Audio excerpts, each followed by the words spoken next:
All right, we're gonna clap sync in 3, 2, 1, clap. Got a little bigger clap. Blap. Blap. Blap. Any opening topics? Yeah. What's everyone been up to? Let's talk about how Al claps. Blap. I just... Is that with one hand or two?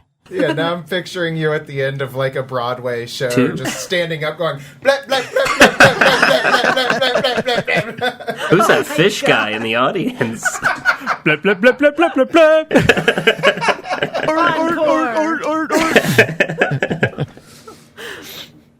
Oh, man.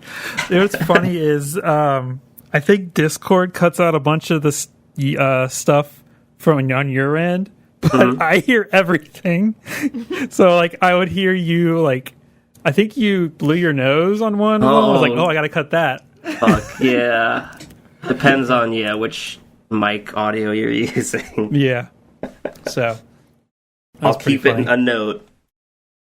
I don't know. I mean, that adds a touch of realism. Do we actually want to cut that? Right. Oh, Al's That just is- blowing his nose over everyone? Weird. Yeah, that's entertainment, right? Isn't that a That is- Patreon thing? someone's or an having a extra thing? Yeah. heartfelt role playing moment, and he's just like, that is just the magic of Al, is the blowing of the nose. that's what we come here for. Yeah, that's That your was his signature nickname move. in high school.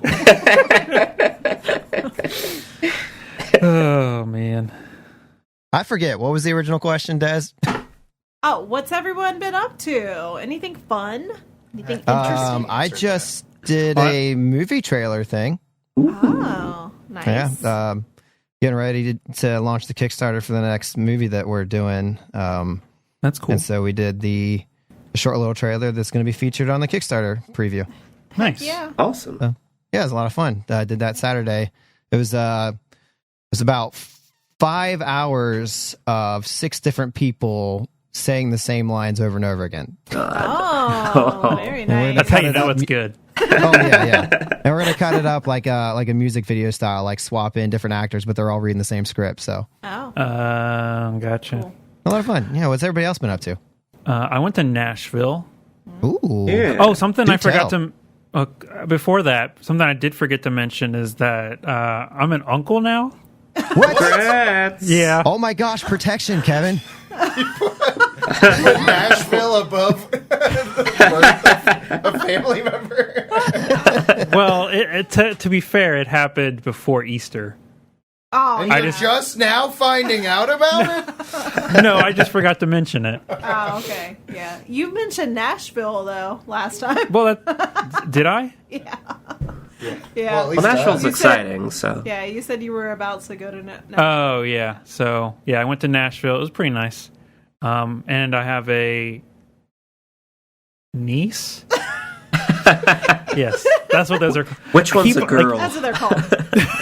Like my my sister got married last year, and it's just my sister's husband, and I'm like, oh wait, that's brother-in-law. Oh. Like I always forget Right. the names for those things. Yeah, that's fine. Like yeah, but yeah, So now you have to. I forgot her name. Now you have to actually for IVB. gifts and do Uncle Kevin. I don't think I'm gonna do that. Her name's IVB? I think it's Ivy, first name, middle name B, Oh, okay. Nice. after my great grandma. Oh, Nice. IVB. You're gonna I was go thinking by of the Uncle, initials, that's why I was confused. Uncle Touchy. No. Oh no. Yeah, I just thought she was named 3 letters. Yeah, that's her initial. Well, that's exciting. Yeah, I'm glad you Congratulations. didn't forget about your niece. yeah, yeah. It was my sister's birthday on Friday. Ah. I didn't tell her happy birthday until Saturday. Oh, no. I'm a very forgetful person. I don't know if you guys know that. It's my brother's birthday today, and I sent him a text before we started recording. Nice. Nice. So I'm a better sibling than you, Kevin. It's okay. I mean, yeah. Just kidding. I'll let you have that. Okay, all right, that's fine. Yeah, what's everyone else been up to? I went to a wedding. That was fun. Yeah. Some dancing. If you want to hear some more info on that, you can watch the VOD of his stream from Friday night stream. Pictures. There's a bathtub video. Yeah. Oh, wow. Great. It got crazy. Don't worry, I had socks on, so. Like nothing else, but I had socks on. That's all that matters. Twitch doesn't care about anything else. Yeah, they're like, that's fine. Yeah, I've been working, but I got to go see some auditions today. Some improv auditions, trying to add some people to our team. So that was fun. Mm-hmm. Yeah. Who won? Who won? We are still deciding. Oh, okay. Yeah. You just say a random name, and it's like, yeah, I know that guy. Henry George. But there was no Henry George. Oh, man. Thanks for clarifying that for me. Yep. I did 2 improv shows because I also do improv. You do? I never would have known. What? I just said I never would have known. Oh, yeah.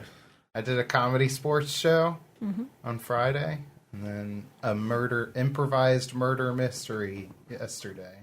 I guess I forgot that I was also in that show. Yeah, me too. Ah. Yeah. Fun stuff. Yeah, it's a fun time. Quick question. Mm-hmm. If you were to see a banner that said an improvised murder mystery show by War Candy, and it was advertised by an improv theater, would you think that it was going to be funny or not? I think it'd be funny. Okay. I honestly don't know. We're deciding if we're changing the name, so I was just gauging. So if we just saw just a banner, it just said like improv and War Candy, murder mystery, you said? Yeah. An improvised murder mystery show. Like that. Yeah, I don't know. I feel like it could go either way. Yeah. From the name. Mm-hmm. Do I have something on my face? No, there's like cat hair. Oh. Do I have something on my What was we'll it? work on it. It was a cat hair. Cat hair. Oh, that's nice. floating around. Yeah, we'll work on it. Anyway, so Thanks for really grinding everything to a Yeah. halt on that. I would see the show. Thank you, Al. Thanks. Yes. We'll send you a ticket. Yeah. I'm coming. How many hours away are you? Oh, a few. Quite a See, it few. was a 12-hour drive to Philly, so I had an extra, hour and a half to 2 hours probably? Nice. Yeah, you could still make it a weekend trip. Yeah, it depends how much I speed, so. Well, if you go the same way I went from Philly, there's the point where you go down the Appalachian Mountains. You can just let With that extra speed. yeah. Cruising. All right, what are we here to do today, Chris? Taxes. Oh, What do we God. No, that's his job. We're late. That's Oh, Kalos's job. Taxes? Is That's that correct. Alex's Yeah. job? This Kalos. is Oh, an okay. accounting adventure now. All right, let me put my reading glasses on. I don't remember the scope of what the episode contained, but I do remember you made your way to the city with Clarima after leaving behind the husks. Mm-hmm. Journeyed across, went through the force field. It took her a moment too. Like when you got to the force field, she was fumbling with the pad before it actually worked. You got in, and you made your way towards the heart of the city. Everybody was busy doing their own work, and then they started to take notice of you. All of these membranes still milling about, going about their stuff, but just locked on you, wondering what these strange creatures are. And at the end of this, you saw a bunch of membranes in some sort of uniform, look like they're some sort of law enforcement, approaching you very quickly. And I do believe it was PAX that did roll a check to determine that the way these officers carried themselves and their weapons that they had, I believe there was some sort of tacklash. Mm-hmm. They seemed very uncomfortable with it. So divine what you will from that. But they were fast approaching you. And kind of what's going on in your guys' head, what you're doing right now.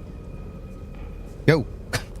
I feel like we are kind of looking towards our guide. Our Yeah. guide. Because she's leading us this way, and we would assume that if she's leading us this way, we should be fine. Yeah. Okay. Kalos, you got any thoughts on the situation? I still don't know what anybody's saying. Okay. Yeah, that's right. Oh, yeah. Would that have been able to be changed at this point? No. Oh. The only thing he has to aid him in this right now is the translator, which would give him like basic rudimentary phrases. But also, no He one's... just, Kayla's just keeps going, bathroom, library.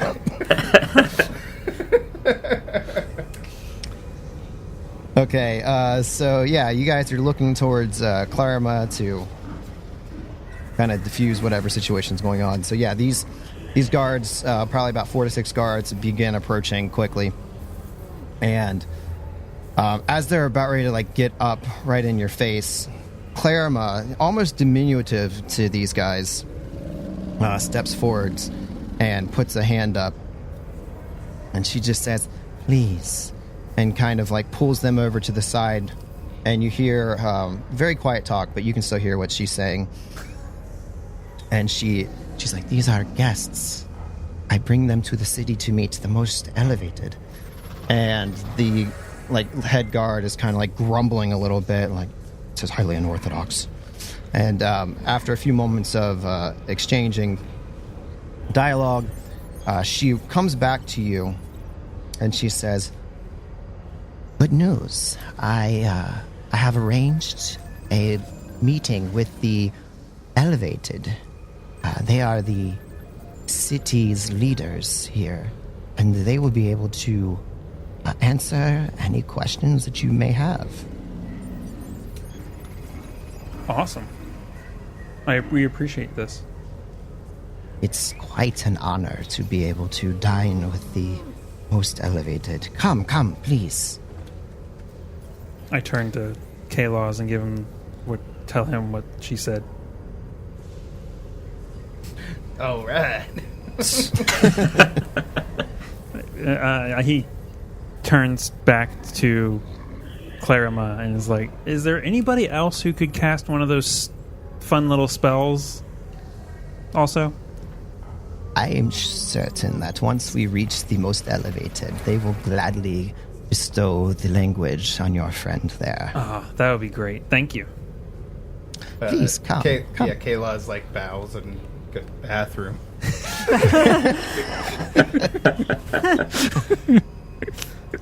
Why does your friend keep saying bathroom? He really needs to go. Oh, of course. Yeah. That's silly of me. It Yeah. must be the sun that's made me a little foggy. Let's go.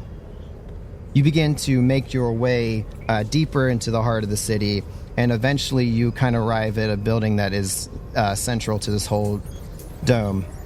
And it is like the most fancy building that you've seen so far. The tallest one in the city. And you're standing there, you're looking up to it. It just almost seems like it touches the sky.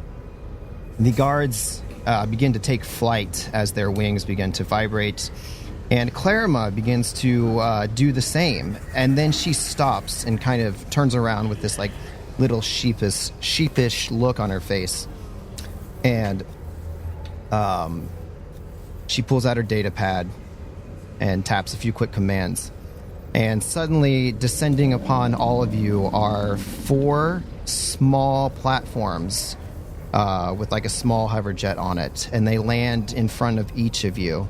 And she says, "Forgive me. I'm so accustomed to taking flight, of course. But these should take you up to the main entrance hall, which is just right up there." And she points about 40 feet up. All right. Thank you. Yes, thank you. My pleasure. Bathroom. Yeah. That's all I so- know. Sorry. So as you as each of you step on these things, they sort of buckle for a moment, and the engine like cuts out, and they almost like slam to the ground, and then like at the last second, it rights itself. Clearly, these things don't look like personnel carriers. They seem more like they haul cargo. So, but with a little extra time, it powers up enough to carry you up 40 feet into the air, and they stop just outside the entrance of this building, where you guys can step off. Okay. You said we each kind of had our own? Yes. Okay. Anara does not like heights. Not like this. So she's like laying flat on one of these platforms trying to grip onto it. And I just ate my microphone. Don't do that. That's not what We need that for other recordings. Yes. I feel like given the trend, Kalaz's platform is like mostly broken. So he's like the last one to get up.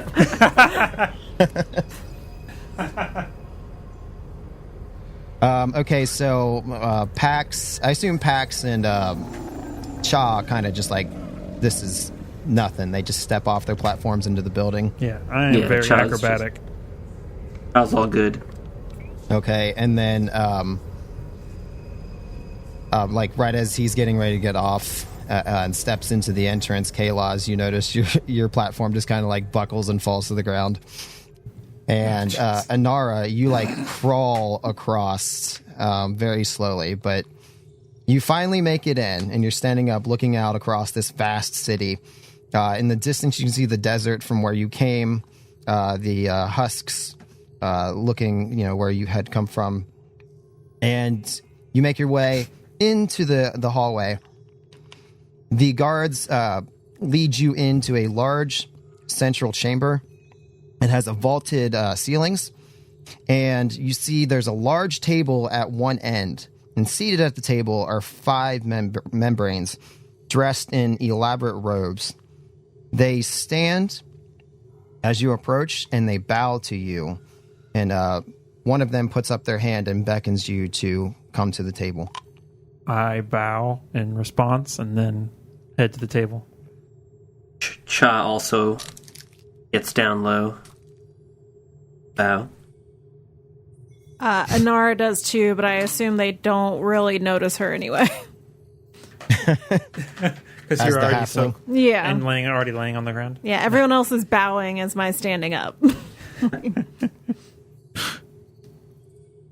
Clarima approaches with you, and she kind of puts herself between your party and the most elevated, and she says, "Allow me to introduce the most elevated leaders of our fine city." She points to somebody that are like almost like these soft, it's almost like a bathrobe type thing. This is Ixpashi, and this is Mbuku. And he has like a scar kind of like on one side of his face. You see the next person she introduced. Can you hear the rooster? Yes. That sucks. I already closed the damn window. Is somebody being murdered in the background? No, it's so just funny. a stupid chicken or whatever. Oh, that was hilarious. I like how we were like, we can power through one. And then it was like, oh, After you that. didn't hear me? I'll do it again. Should we leave that in or start again? No, that was funny. Yeah, Okay. Yeah, keep going. And then you see kind of a stern-looking one. She introduces next as Jawin. The next one that she introduces down the line with their fingers clasped is Adion. And the final one, and this is the high leader of our great council, Enkonbe. And this this membrane is just all smiles beaming. Welcome to our fine city. Please sit down. On the ground? At the table. Oh, okay. Thank you sit at the very table. much. We are Yeah. quite delighted. Did Were you you say gonna say their something? name? Did you say their name? names? He said Yeah. all their names. Well, For the last high ones, leader. the high leader. Conde In Combe. and Combe. In Yeah. Combe. Okay. Did you say Harambe? Harambe? Uh-oh. I think I know where this is going. Oh no. Yeah, I just say my thanks and kind of climb up into one of those chairs. Yeah, Kalaz is like, he does a quick bow alongside his comrades, and he's like, kitty. He's just picking up like random little words. All the here and there. elevated like turn to look at each other, very confused. And Clarima speaks up. If possible, I was unable to cast our language upon him. If you would not mind, then Conbay. Of course, I'll do it. And she reaches her hand out, and it begins to glow. I open my mouth. Open your mouth. She To looks a little, receive and your Conbay glory. looks a little confused, and Clarima just nods like approvingly, and she proceeds to stick her fingers in your mouth.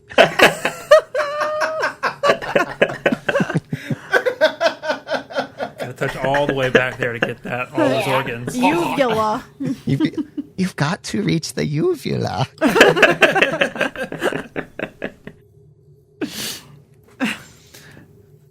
So in Combe, So now he can. yes, absolutely. Yeah, so do you Kalaz understand throws this? up on the floor, and he goes, thank you so much. It is I my needed pleasure.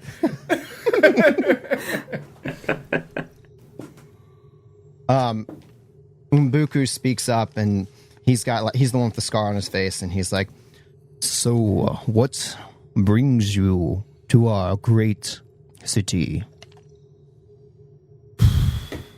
That's a good question. Why are we here? There was a ship that got attacked, previous Starfinder ship. Mm-hmm.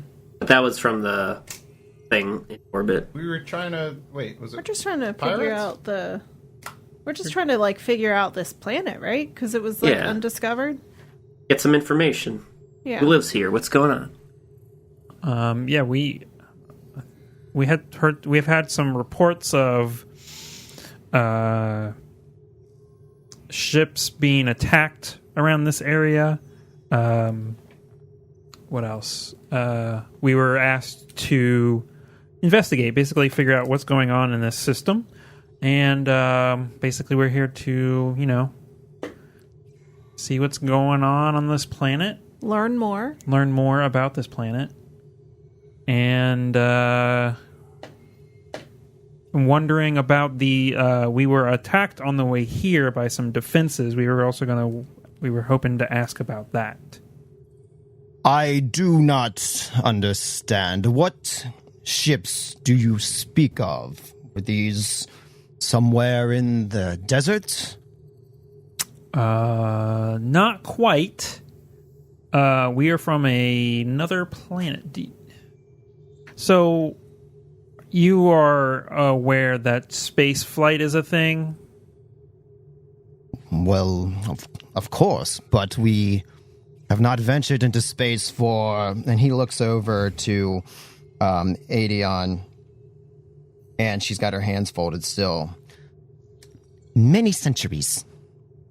Yes, centuries. it's been quite some time.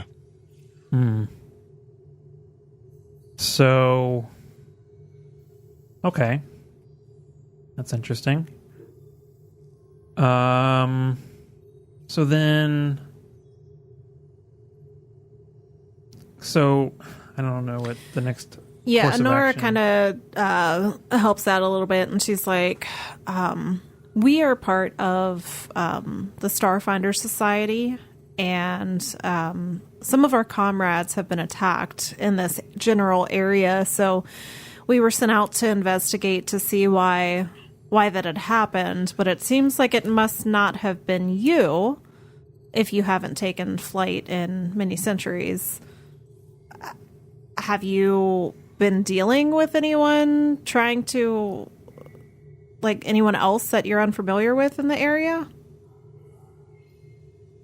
We have not had any dealings with any spacefaring creatures in many, many a year. However, the mainframe does refer to times before when we did travel, and there were defenses placed above our humble home to protect us. However, none of us have any dealings with this. The one that's dressed in like the really soft clothes, like almost a bathrobe, is just like staring intently at Kayla's. And she's unblinking the whole time. And she speaks up. She says, "Do all of your species look different like this? Are you all the same?" Are you just talking to us in general or to Kayla's in particular? Kayla's. Okay.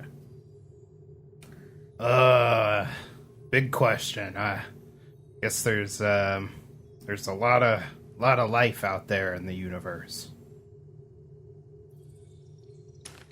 Many different groups.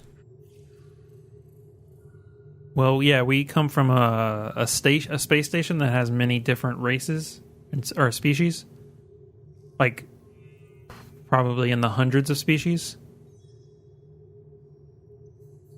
The mainframe speaks of other worlds, but we know nothing of them ourselves. And as she finishes this sentence, you hear a bell ringing. It's a very light bell. Ding, ding. And Clarima shouts out, "Dinner. It feels like ages since I've had a proper meal." And at that moment, from hatches in the wall, previously unseen, a bunch of drones fly out. And they fly up to the table. They set out ceramic plates. They set out utensils in front of each of you. One of the utensils is like a flat piece of metal with a small indent in the end. And then the drones begin to dispense a thick, light tan liquid. And as it hits the bowl, you begin to see irregular chunks of what appears to be floating protein. These are like white in color. And the steam begins to come off of the food, and you can sense this smoky, cheesy flavor. And the Jabrani begin to dig in and eat heartily. Yeah. Cha goes, "Ah!" and picks up a utensil and starts digging in. So, Cha, you begin to eat the food. Okay, I'm going to need you to make me a fortitude save. Oh, no. Let's see. Your fortitude is +4, so roll d20 +4. Joel. The risks of eating things in any... in any 6 + 4, 7, 8, 9, 10. Uh-oh. Uh-oh. That's a total of 10? Yeah. Yep. Okay, so you dive into this, you begin to eat it, and then all of a sudden, it seems like super revolting to you, and you can't help but spit it back up onto the table. Apologies. All of the membranes are immediately like appalled. They're staring at you in abject horror. Everybody is frozen in place, and they're just waiting for your next reaction. Bathroom? Yeah, Anara, like, picks up a utensil and kind of, like, moves the food around to try to, like, investigate it a little bit. Yeah, I was just going to ask, so we're different species, so we may not be able to eat the same things. Can we ask what exactly is in this dish, just to make sure that we can consume it? So most of the council seems still like slightly offended. Clarima like is sitting closest to you, and she leans over to you, Pax, and she's like, "This is a traditional Jabrani dinner. It's I don't believe there's a word that it would translate into your tongue, but we call it kalgi. It's simply a broth made from the local creatures. I believe the one that you fought in the desert. And the chunks of protein are the plant matter that are grown in our gardens, at least according to the mainframe.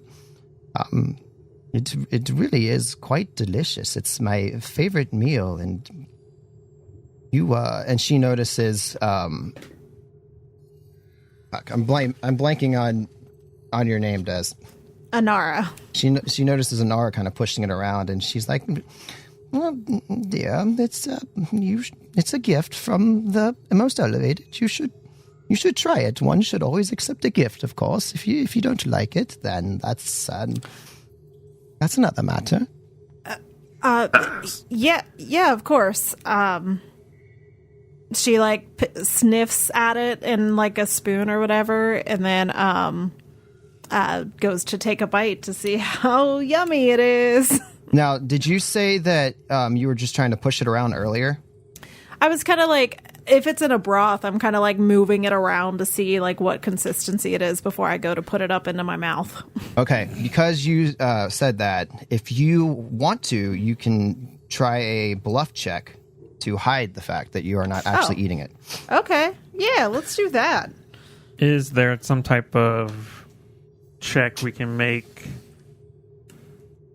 to like invest, like to, I don't know, probably not. I'm trying to think of a way to like analyze it, but I don't really have anything like that. Professional. Yeah, I mean, chef. besides perception, yeah. Or like, yeah, I don't know, Soup man. like a device that just like, zoop, this is edible. We zap it into chicken nuggets. That is a 14 for my bluff. Okay, so yeah, you're stirring it around, and some of the other membranes on the council have gone back to discussing quietly amongst themselves, but you can't really overhear what they're saying. And Clarima, after finishing another bite, looks over to you, and she sees that you like scoop it up and then like try to drop it like on the floor or something. She's like, "My dear, dear, dear," and she just shakes her head. And then one of the other members speaks up, and they say, "So, you come seeking information, do you?"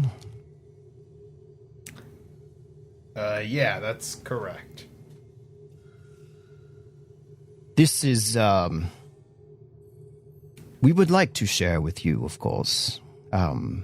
Ask any questions that you wish. If we do not have the answers, I'm sure the mainframe could provide them for you. I think the first question would be, what exactly is this mainframe that you keep speaking about? Ah, yes. It is what would you call it, Clarima? It is the central computing processor that provides everything we need, from clothing to regulating power and, of course, the food that you have before you. Yes, it is that which provides all things that we need in this city. If you don't mind me asking, what made you guys stop traveling into space? Aiden speaks up. Well, I believe that would be my area of expertise, of course, as a historical scholar here. It's a very long time ago, before the period that, where the blanking, of course. Now, we worshipped a god of war, and this planet was covered in many city-states, each warring, vying for control of the territories, and we had amassed somewhat of a space travel, although I'm not very familiar with it as much, because my interest lies in what we did here on the planet. Of course, being worshippers of a god war-mongering deity, power was the most absolute thing, and one person tried to one-up the next nation, and pretty soon we have annihilated ourselves. This is why we have not ventured much farther beyond our own planet in the last several centuries. And as she finishes answering this question, the lights begin to kind of flicker on and off, and then the power suddenly goes out. Is there anything anybody wants to do in the few brief seconds that you have here? Yeah, I try and hide all of the food in my belongings, so it looks like I ate the rest. Okay. I lean over to Cha and was like, you okay? You okay, bud? Cat salad. Not good. All right. But you're gonna be okay. Yes, I will Okay. be good. Thank you. Okay. Kalos, anything you want to do? I try to straighten my tie and then realize that I had given it away. Oh no! I forgot right. about that. You get to buy a new one. Yeah. So All right. he takes this moment, this brief pause in the adventure to unbutton the top button of his shirt. Oh, Ooh. getting casual over here. Yeah. Not just business casual, Yeah, full casual. All right. After a brief moment, the lights flicker back on, and the Jabrani kind of like look around and seem a little flustered, but also at the same time like they expect this sort of thing to happen quite often. What was that? What's the deal with the lights? Oh, it's just the mainframe. It has its problems occasionally, but it always corrects itself after a few seconds, of course. How Do you long? know?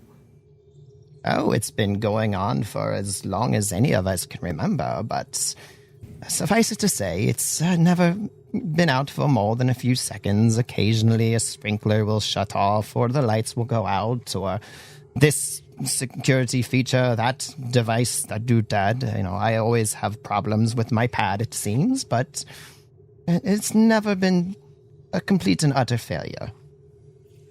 You haven't thought about trying to fix it? Oh, heavens, no. It is taboo for us to venture into the mainframe. I think you know the next question. Why is that? Oh, well, it's just been a time-honored tradition that's handed down over the centuries. We are not very religious here in the city like the Husks are. They venerate the goddess Mother Tulu, but here in the city we worship reason and yes, Mother Tulu. But we honor tradition and reason around here, and we have been taught that the mainframe is taboo. Probably not very good for us to go there anyway. I doubt any of us would have any ability to affect any change there. It's always provided for us. Where is this mainframe? Just out of curiosity. It's further back in the city, away from the more populated areas.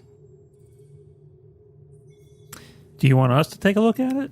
I mean, I have some engineering skills, and I've fixed up my spaceship. Okay, it's got to be kind of similar, right? Well, I'm sure it will be fine, but it is. There's nothing that says that any non-Jabrani couldn't go there, but I'm sure it will be fine. All right. Clarima leans over to Pax and Kalos and quietly whispers as the other members talk, like, aren't you going to try your Kalgi? Oh, yeah. We look at each other. Yeah, I did run the lights. As the lights went off, I did it. It's I prefer my own food, but it's okay. Roll a bluff check. Hope you got good one. 18. Oh. Oh, and she nods approvingly, like, and what did you think of it, my dear? I haven't tried it yet. Let me go ahead and dig in. Please, it's my favorite. So I have to make a fortitude check. Fortitude, yeah. Oh no! Oh no! I think he passed, guys. That's bad. I rolled a natural 1, Chris. Oh, gosh, tell me what happens. I mean, I feel like this person is leaning over our shoulders, and he's like, "Oh yeah, let me oblige," and he like takes a spoonful and looks over and is like smiling, and then the same thing that happened to Cha happens to him. Like his face sours, and then he just barfs like on their like robes or whatever. Oh no! And then he's like, bathroom. Everybody is like completely astonished at this moment again. Even Clarima is utterly disappointed. And Mbuku's like, I believe it's time that we should call an end to this evening. And as he says this, the drones, they set down a fresh set of plates on top of the plates that are already there and squirt cow ghee, and it flies like all over everybody's face. And you can see this awkward look in the membrane's face as they try to pretend like nothing happens. And then after another brief second, the robots clean up the table. Like they malfunctioned? Yeah. Yes. Okay. Seems like these malfunctions are happening a lot, huh? You get like a curt nod from the most elevated, and they stand up and begin to turn to leave. And Clarima, as they're leaving, I'm like, hey, offer still stands if you want us to take a look at it. Clarima like reaches up and like pats you on the shoulder a little bit, and she's like, well, that didn't go very well, of course, but yes, the answer is, Pax, that I would love it if you would check out the mainframe. As a Jabrani, I will stick by the tradition, but as a person stricken with wanderlust, I can't help but look forward to your reports of what you find there. All right. Dog goes up to Kalos and like, what was that? 8? I don't know. Bathroom for sure. Bathroom for sure. Yeah, so I know like we were going to be going to the mainframe, obviously, but did we say that was going to be like now, or maybe we can all clean up after what just happened? That'd be nice. Well, I think I just need to eat something to settle my stomach. And he goes to take another bite. Oh no! Starts projectile vomiting. Well, I've, of course, can arrange for you to have some sleeping quarters if you would like to rest up and wash up before you head out. Yes, please. That would be great. So she pulls up her pad, she taps on it, she smacks the side of it in frustration, taps on it again, and she's like, yes, those are prepared for you down below, and you can take the hoverboards down as well, and when you're ready to go, just let me know. Yeah, do we need to rest up by any means? I mean, I wasn't necessarily thinking rest, but cleaning up would be nice. We stayed with the husks Oh, overnight, yeah, that's true. and then We don't we need came here, Oh. right? Yeah, that's true. Oh yeah, we You did. take like a 5-minute and like wipe vomit off of. No, you have to leave it on. I don't mean to be rude, but I've been asking for the bathroom for hours at this point. Do you guys Yeah, not I'm go to the sorry. bathroom? It comes out when we sweat. Of course, there are facilities if you would like to make use of them. Yes, please. So yeah, she can direct you to where those are, and then a place where you can wash up before you head out. Can you describe what sweat bathrooms look like? Yeah, it's like a spherical tube, and you step inside to close it. It's almost like a shower, and it begins to like these like high powered vacuums turn on and begin to pull the sweat pee into the air and flush it out. The sweat pee. Jesus. Oh my god. Wow. Kalod's has a fucking blast in this thing.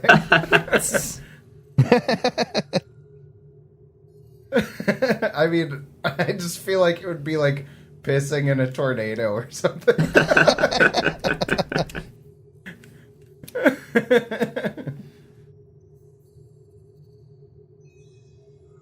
All right. Well, You after said this this stuff got all over us, everyone? Yeah. Oh, okay. I will also take advantage of this cleanup or save it for later. We'll see. Oh man, you guys got to try these bathrooms. I think I'm gonna get one for my apartment. Write down the model number. We'll get it in the ship. Different experience. Weird. But good.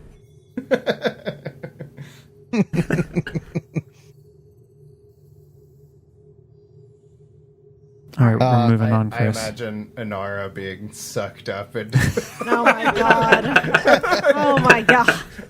like you're standing in one of the bathrooms and you just get lifted up off of the floor and almost sucked into like a tube. You just hear her go, "Help! Help me! Please!" But the door's locked, and I'm. Yeah. And then you're like, I don't have to go to the bathroom anymore. Because you peed your pants. Yeah. Because you had too much water. Mm-hmm. Call back. Call Yep. back to Call back to 4 jury. or Call 5 back. months ago at this point. Yeah, it's been a while. Anyway, yeah, we all get cleaned up. We get sucked good on. Yep. All right, we're moving on. Is that the clip for this week? Moving on, we get sucked up. Yeah. So yeah, you guys begin to head out. You meet up with Clarima, and she points you in the direction of the mainframe, which is kind of in a dilapidated part of the city. As you head in that direction, you see that the population begins to slowly decrease, and then pretty soon you're surrounded, like you're almost in like a ghost town, and you see an increased concentration of drones and other hovering robots in this neighborhood. And they're just flying about and seemingly not paying you any attention. You see that there are some signs of the buildings kind of degrading a little bit.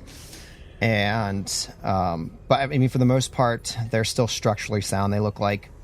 And as you approach the building where the mainframe is housed, you see that there's this large doorway leading inside. And you stand atop a ramp that descends down into a garage-like space. And as you're peering through this door, you see that there are just thousands of drones lining the walls all the way around. They all seem to be powered down, except for a few that are repairing other drones. And, yeah, kind of like, what are you guys thinking as you're in this seemingly dead part of the city? My first thought is that as soon as we try to fix or change anything, these drones are going to try and fuck us up. So that's Kevin, but I don't know if Pax would think the same thing.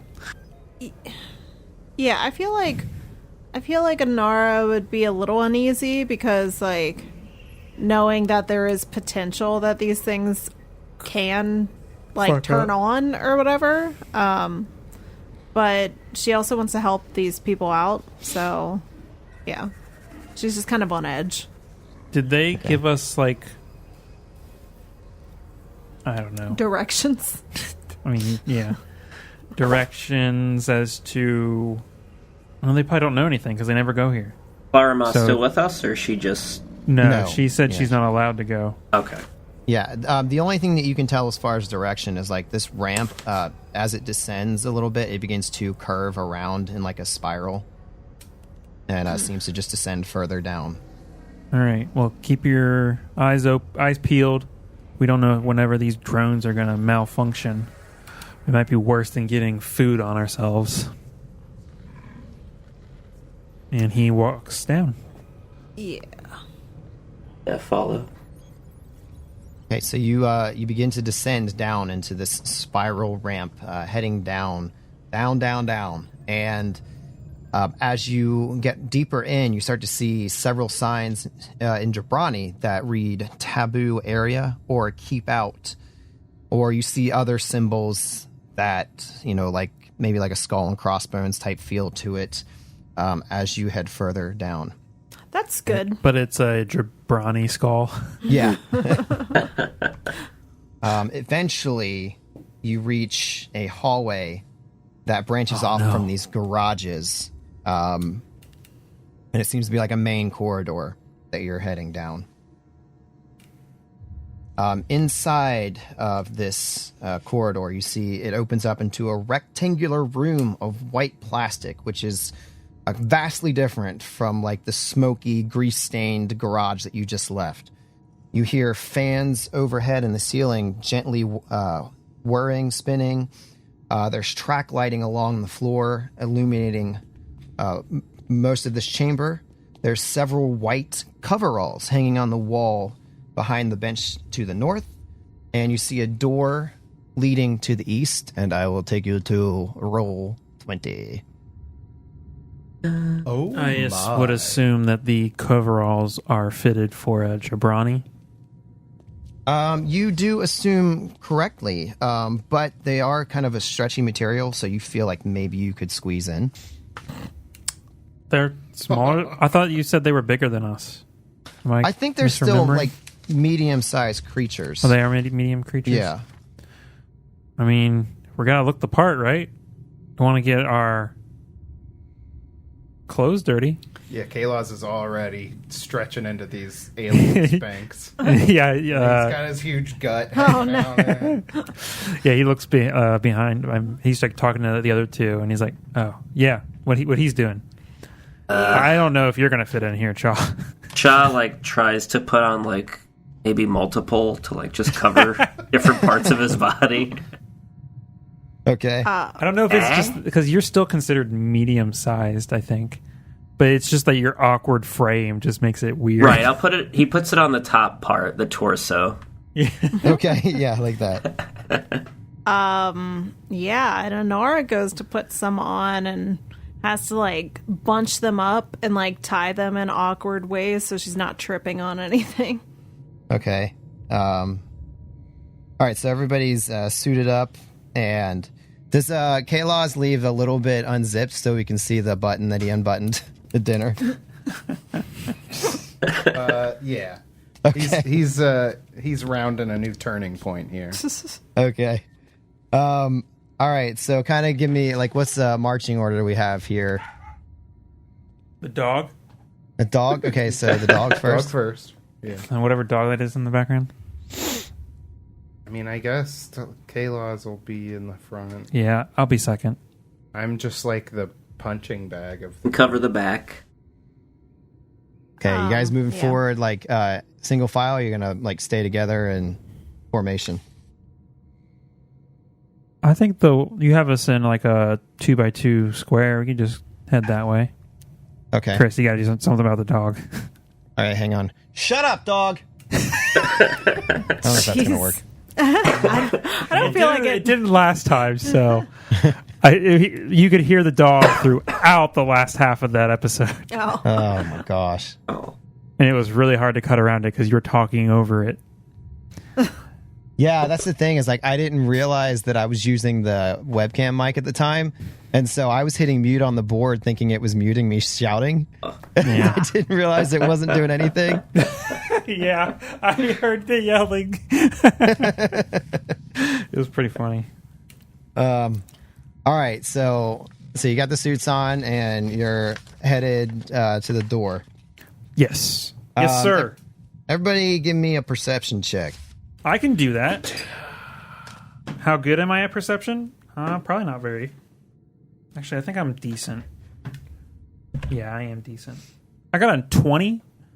20? Modified? Yeah. Not a natural Okay. 20. A modified Okay. 20. Who else said they were doing perception? We all are. Oh, okay. Give me all those checks. 8. 8. Yeah. I feel like she's just struggling, trying not to trip over these overalls or whatever the hell, that Yeah. she's not focused on anything. Okay. Yeah, 14. 14. Okay. Oh, yeah, you have a -1. Yeah. and yet still more perceptive than everyone else. Okay. Got a 7, Alex. Yeah, I got a 7. 7. Okay. He's like trying to pull the suit off of his gut, like, so he's distracted. Okay. Yeah. So, yeah.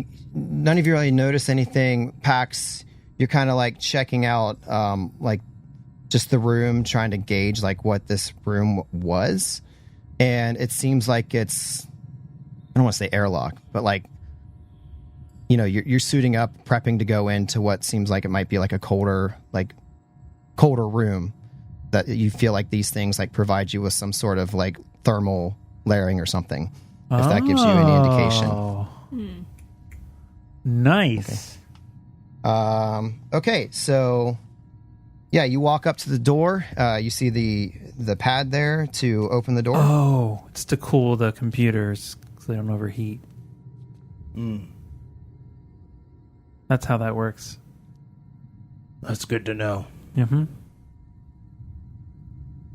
Yeah, so yeah, you're standing at the door, and who opens it? Oh, you're right. We got to move. I'll go ahead and open a door. Yeah, K-Laws opens the door. Okay. So the question, yes, up to the north is a bench. I assume that's where we got the jackets. Yes. Okay. Correct. Okay.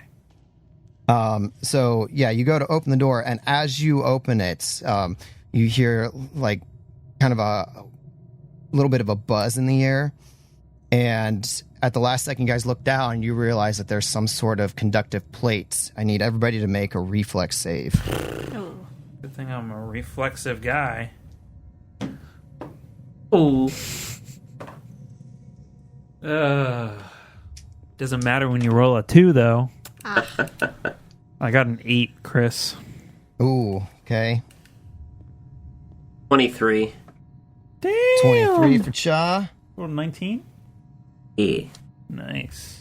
Got a 6. Okay, 6 for not rolling K-Laws, well today. and what does Anara have? 21. 21. All right. All The right. 2 losers and the 2 winners, apparently. Good news is I rolled shitty, so that's Thank 5 points of damage to K-Laws and Anara. Or wait, Anara, you got 21? Yeah. Okay, so that's K-Laws and Pax. That's 5 points of damage. And only 2 to Cha and Anara. At 5? Yes, 5. Son of a bitch. That's my You're stamina. right, Chris. I do feel lucky. Do I have some kind of resistance? Or am I thinking of something else? To plates. You didn't say what kind of damage. Electricity. Okay, that's what I thought. Fuck. Well, maybe it's another character that I was... Oh, wait. Cha has... Don't you have some resistance? What would it be under? That's a good question. I'm sure that we can both find the answer somehow.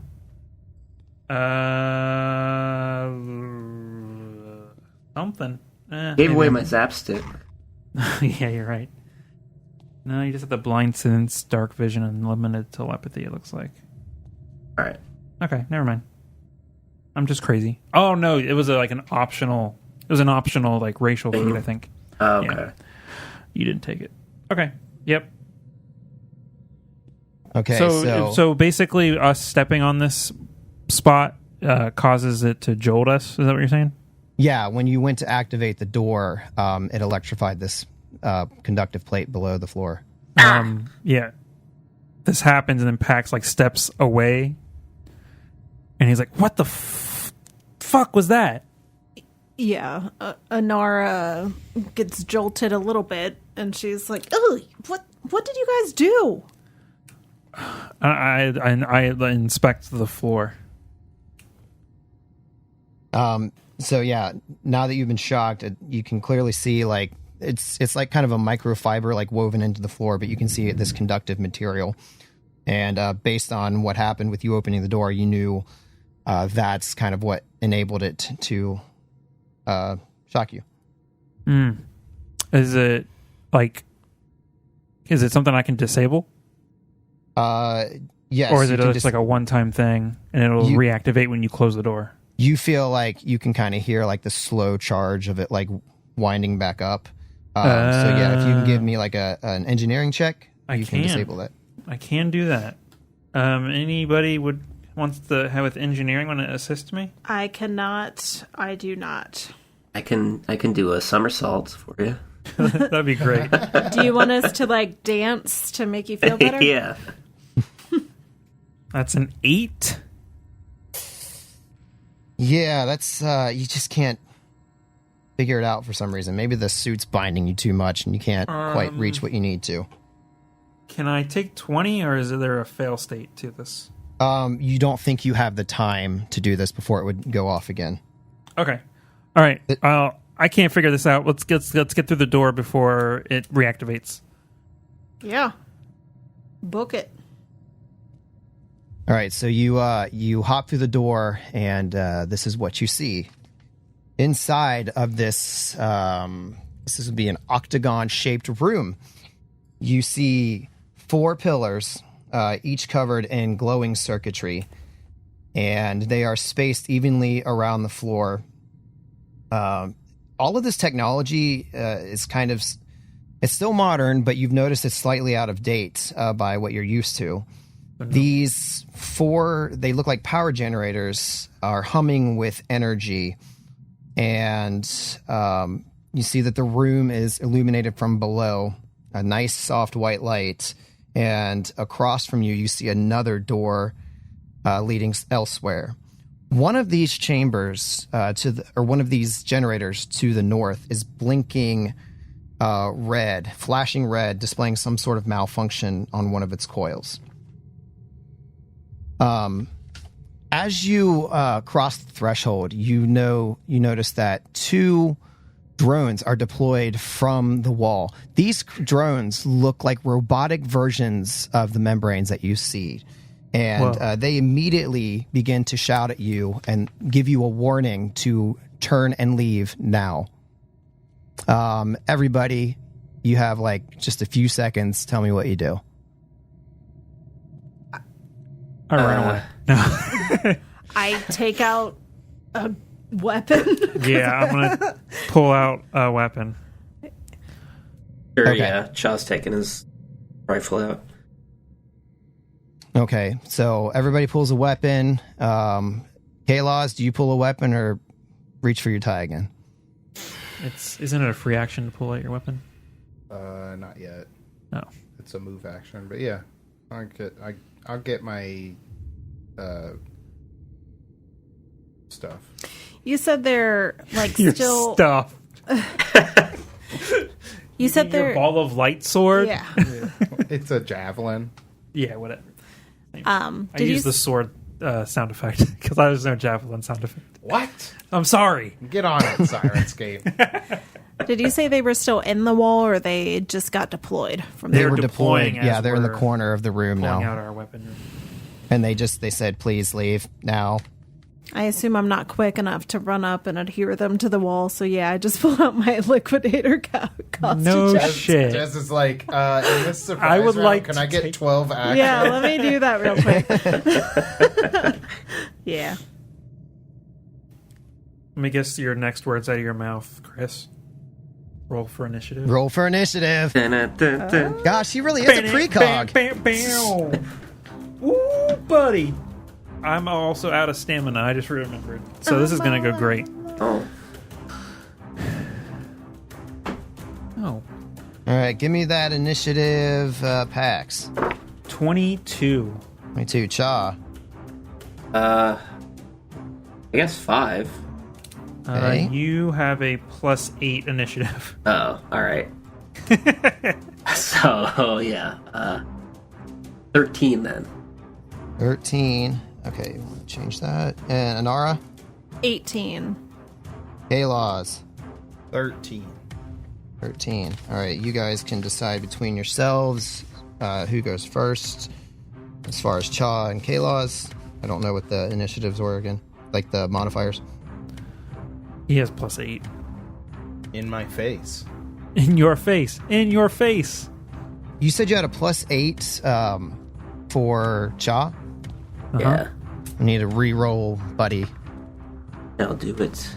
Oh, shit. Really? You rolled a 5 again? I got the same thing. 13. 13. Okay, that's all I need to know. Did you keep Crob? Did you keep the gun? Didn't they give you a gun last time? Yeah, it's a long arm rifle that does 1d10 damage. Thanks. What does your gun do? I just have a sniper rifle. Oh, it's a hunting rifle. It does 1d8. I imagine it would be the same bonus of +5 since it's a long arm. Let me double check. Yeah, it should be. So possibly 2 extra damage. So, Okay. is that the one you're pulling out? The new one? Yeah. Just my. Or no, Nice. you have it. I don't think I grabbed it. Oh, Did I? Yeah. Okay, I guess I did grab it. Yeah, that's the weapon I pull out. Okay. So everybody's armed and ready to go.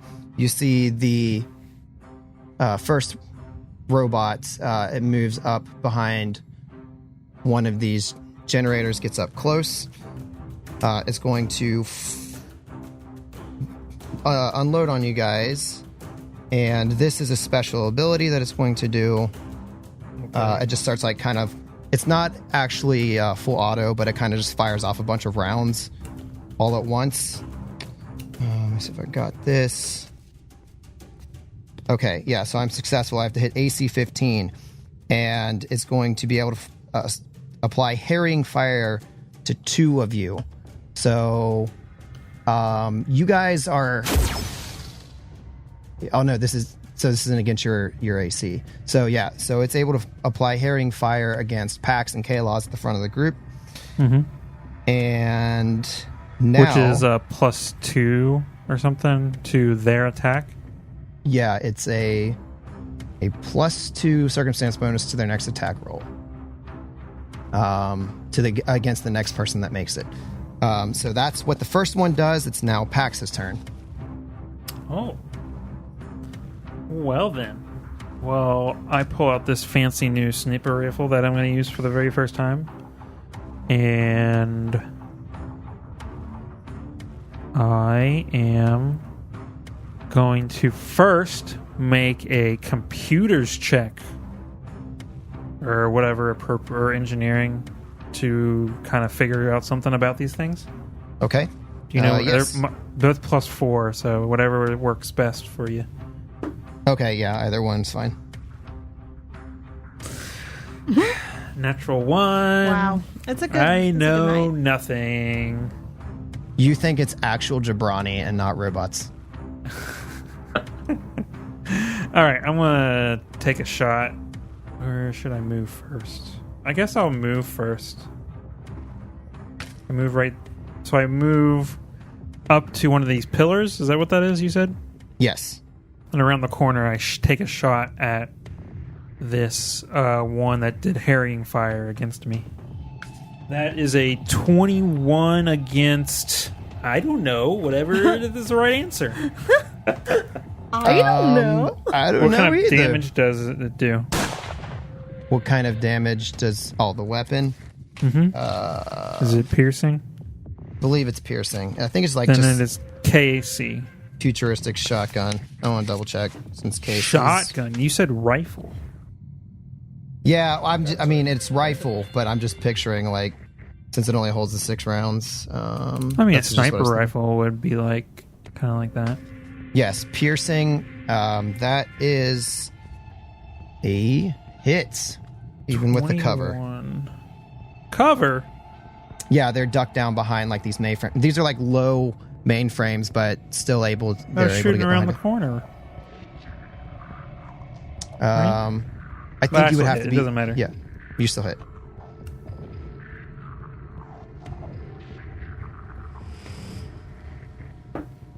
That is 7 points of piercing damage. Okay. So yeah, you weave in a nice little shot there, and you just hear the metal clang as this bullet goes in and back out the other side. And that is my turn. All right, it's now the second robot's turn. It's going to move up and let's see. I want it to go over here behind the other mainframe to the east, and it is going to try to take a shot at Pax with the harrying fire. You have cover, so that'd be +2, so that kind of offsets the harrying fire. Mm-hmm. And let's see, it shoots a laser at you. That's a 25 against EAC. Yeah. I'm gonna die. You're gonna die. Oh yeah, that's right. You have no stamina. All right, so you see like a laser shoot out of its eye, and that is 4 points of fire damage. Not great, Bob. All right, now it is Anara's turn. There's like the sound of plinking bullets as the first robot like unleashed a barrage. Like ting, ting, ting, ting, ting. Yeah. Great.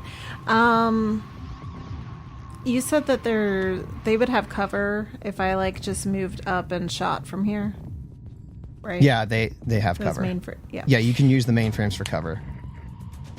Yeah, I'm gonna run up to the north and just, I guess, up next to Pax because I can't be in that little corner, and try and just shoot straight on, head on, for the guy. Yeah, the one Why that am I Pax hit. blinking? Yeah, that one. Ooh, that's a 17 on the die. That is going to be a 20 to hit. You got it. All right, perfect. Yes. Oh, I don't have a D4 out. Okay, thank you. Oh, that's max damage. 4 acid. 4 acid. All right.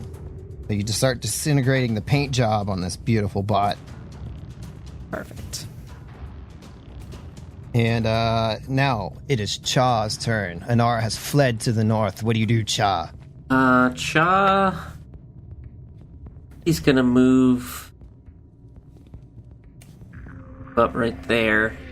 He get a shot on them if he's on either. Yeah, it'll just be a either? +2 to the AC. Yeah. Alright, I'm gonna try to go for the one up top as well, the one that we've all been focusing fire on. Gonna shoot my rifle.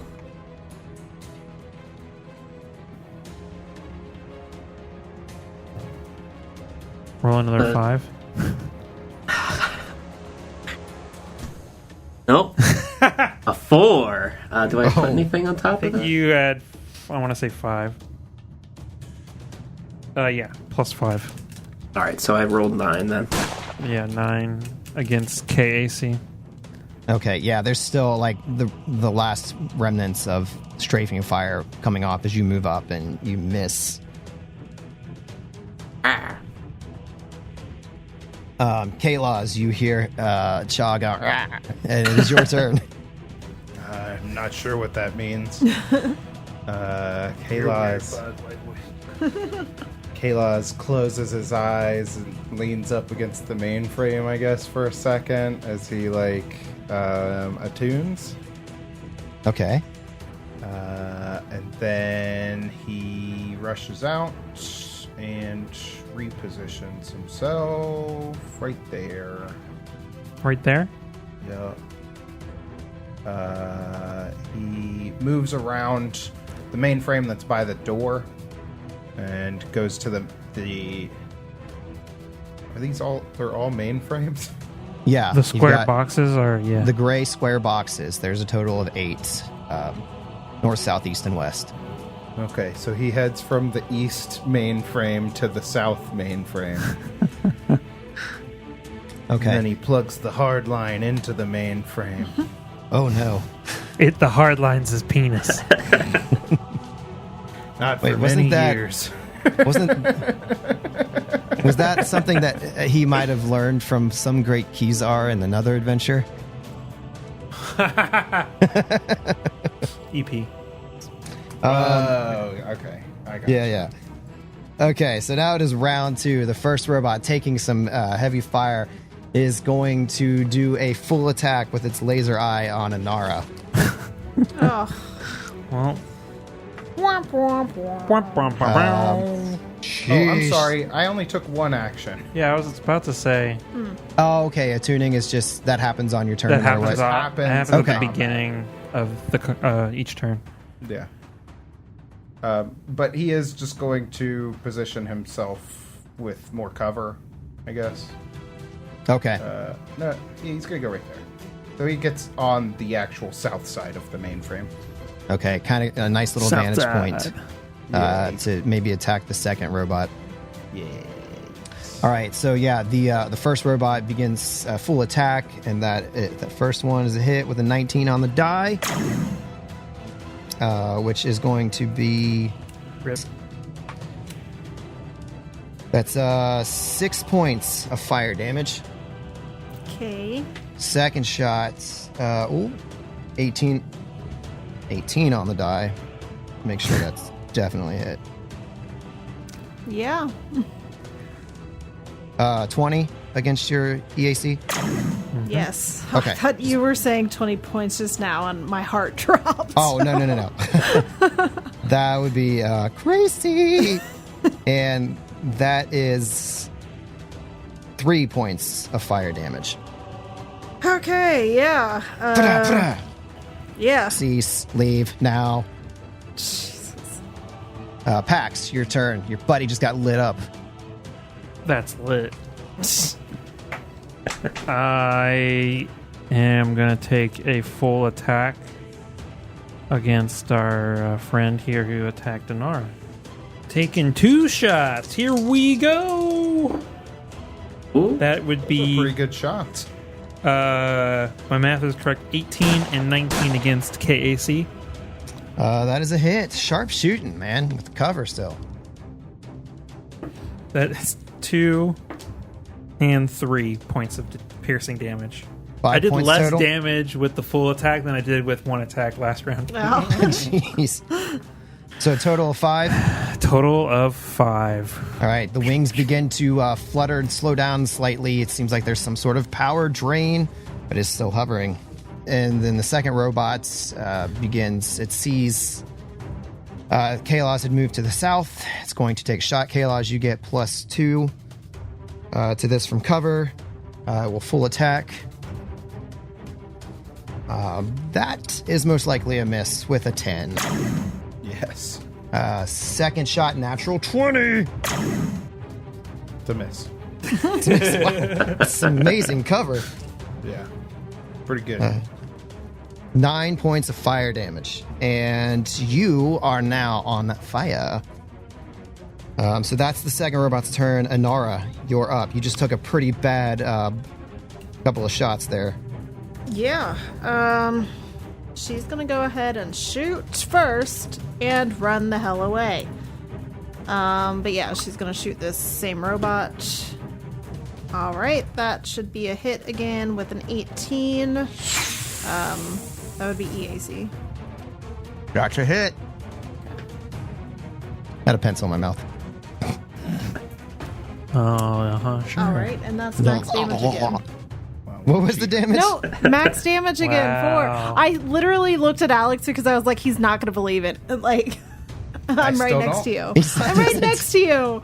4 acid damage. 4 acid damage, and you hit a critical part of this machine, and it slumps to the ground and clangs. Hell yeah. Thank God. All right, well, then I don't run away. Yeah. But Nice shot. thanks. He deserved it.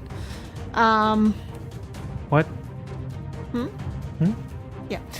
So once she sees that, she kind of actually like sits down because she's going to need to take a moment before she can get back into a fight. Okay. Did you full attack? No. Okay, just making sure. So you're just gonna hold your position. Was and it? Now, I mean, sorry? is it going to fight again, or like, is it? I mean, like, as far as you know, is it no? Okay. as far as you know, it's done. Be like, that's all I need is I just made myself prone. All right, whatever. All right, so Inara goes to sleep. Cha, it's your turn. Cha gonna run. Sure, he'll run over here.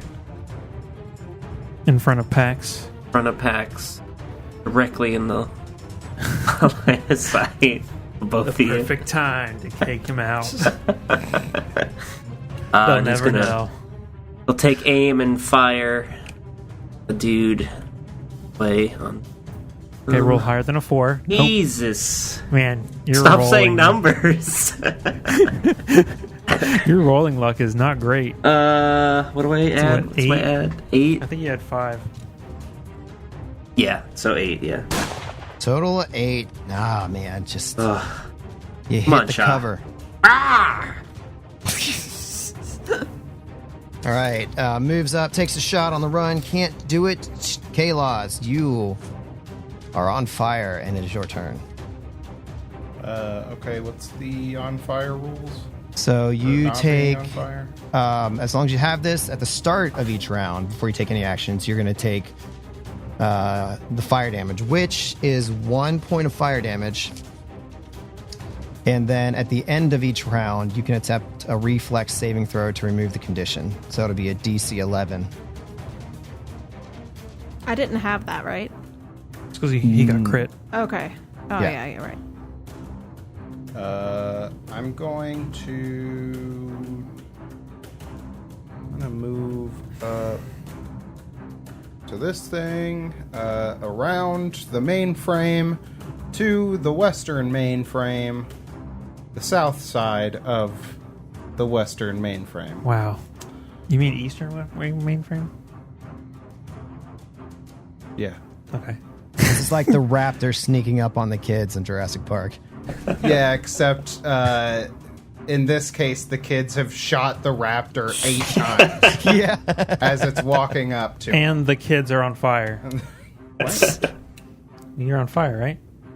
Yeah, he's saying I'm the raptor in the situation. Oh. So the raptor's The on raptor's on fire. Sorry. fire. And then I'll attempt to not be on fire anymore. Good luck. Thanks. Ooh, I think you got it. It's DC 11. I do a cool dad roll. That's and fun. The fire goes out. You like run up and tuck and roll and land by the mainframe and it goes out. Yeah. Okay. And then he goes, if I wasn't in terrible pain, that would have looked really cool. You've attuned another round, and then do you have another action with just the movement? I mean, I could, but Okay. also it would take me a round, like it would take me a move action to get in position and have 0 cover against the Okay, thing. I just wanted to make sure. Okay, so now it is round 3, and the first robot is gone. Pax, you're up. Oh, hell yeah. I am going to move up with my 5 hit points.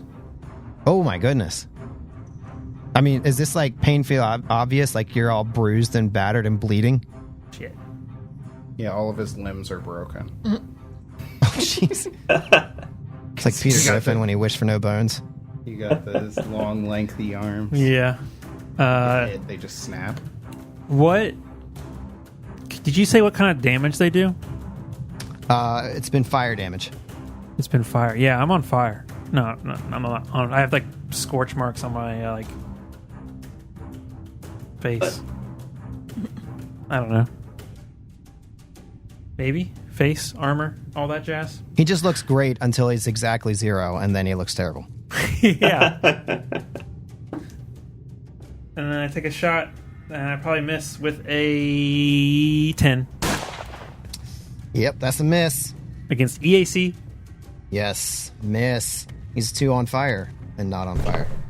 Damn.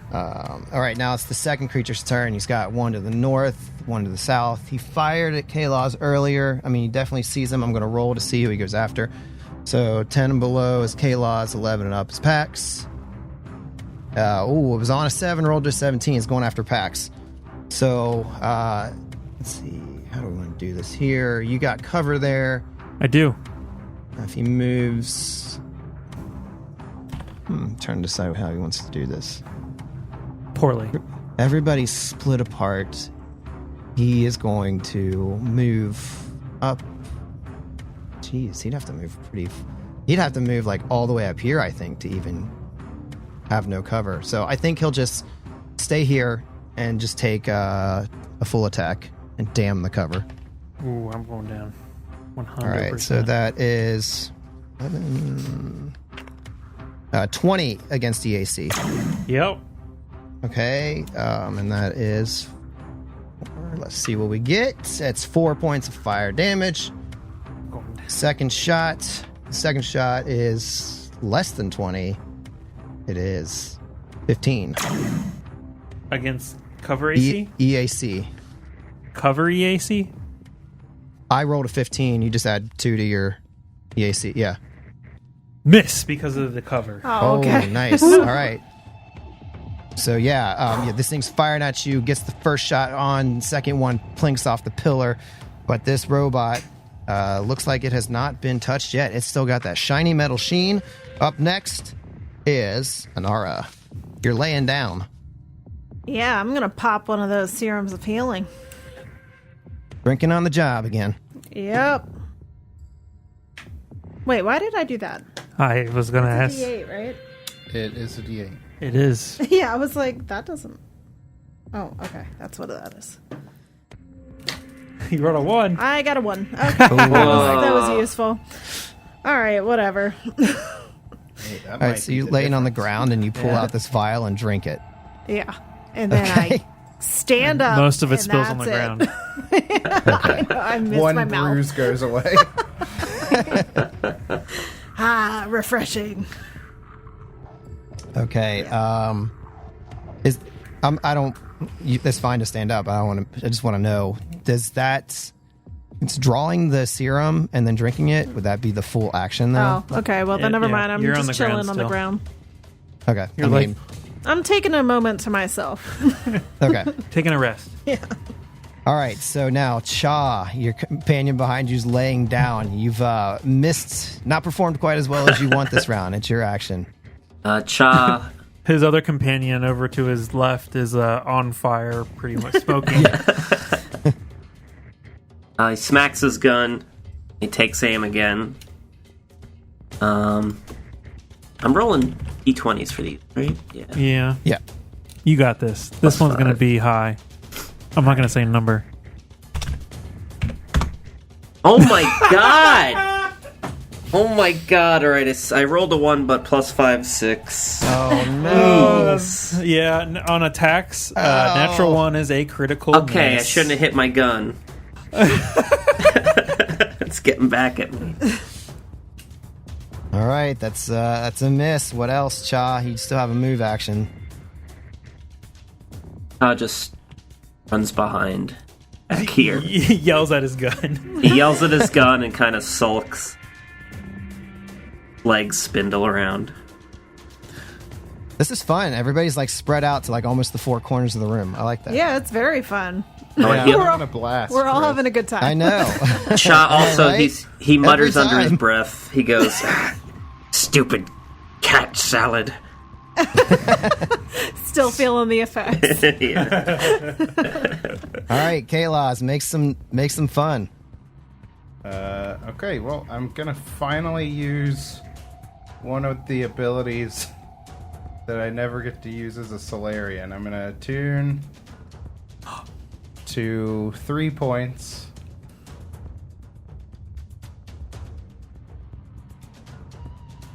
And come on. Trying. My hero lab is going very slowly right now. I apologize. Sorry. And then I am going to move closer so that I can explode. Uh-oh. This is your first time exploding? This is the first time I've been able to explode Wow. in years. Nice. Years. I've been backed up, guys. Oh, God. Oh, no. That's why he was asking for the bathroom. Kayla is like, he continues trying to center himself, even being shot and on fire. Still somehow connects to the universe. His eyes go from being red, because he's a half-orc, to just being completely devoid of any color.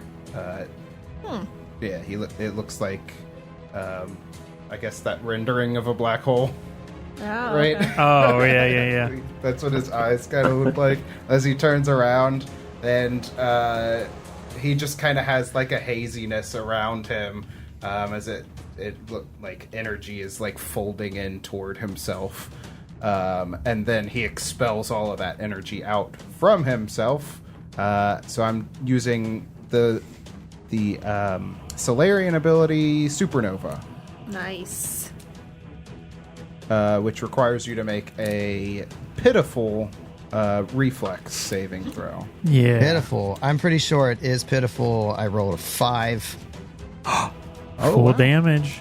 Yeah, that's a fail. So it's DC 12. Okay.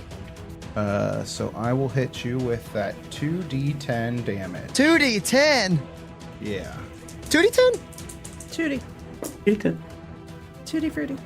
That is 12 Pretty sure that's explosion.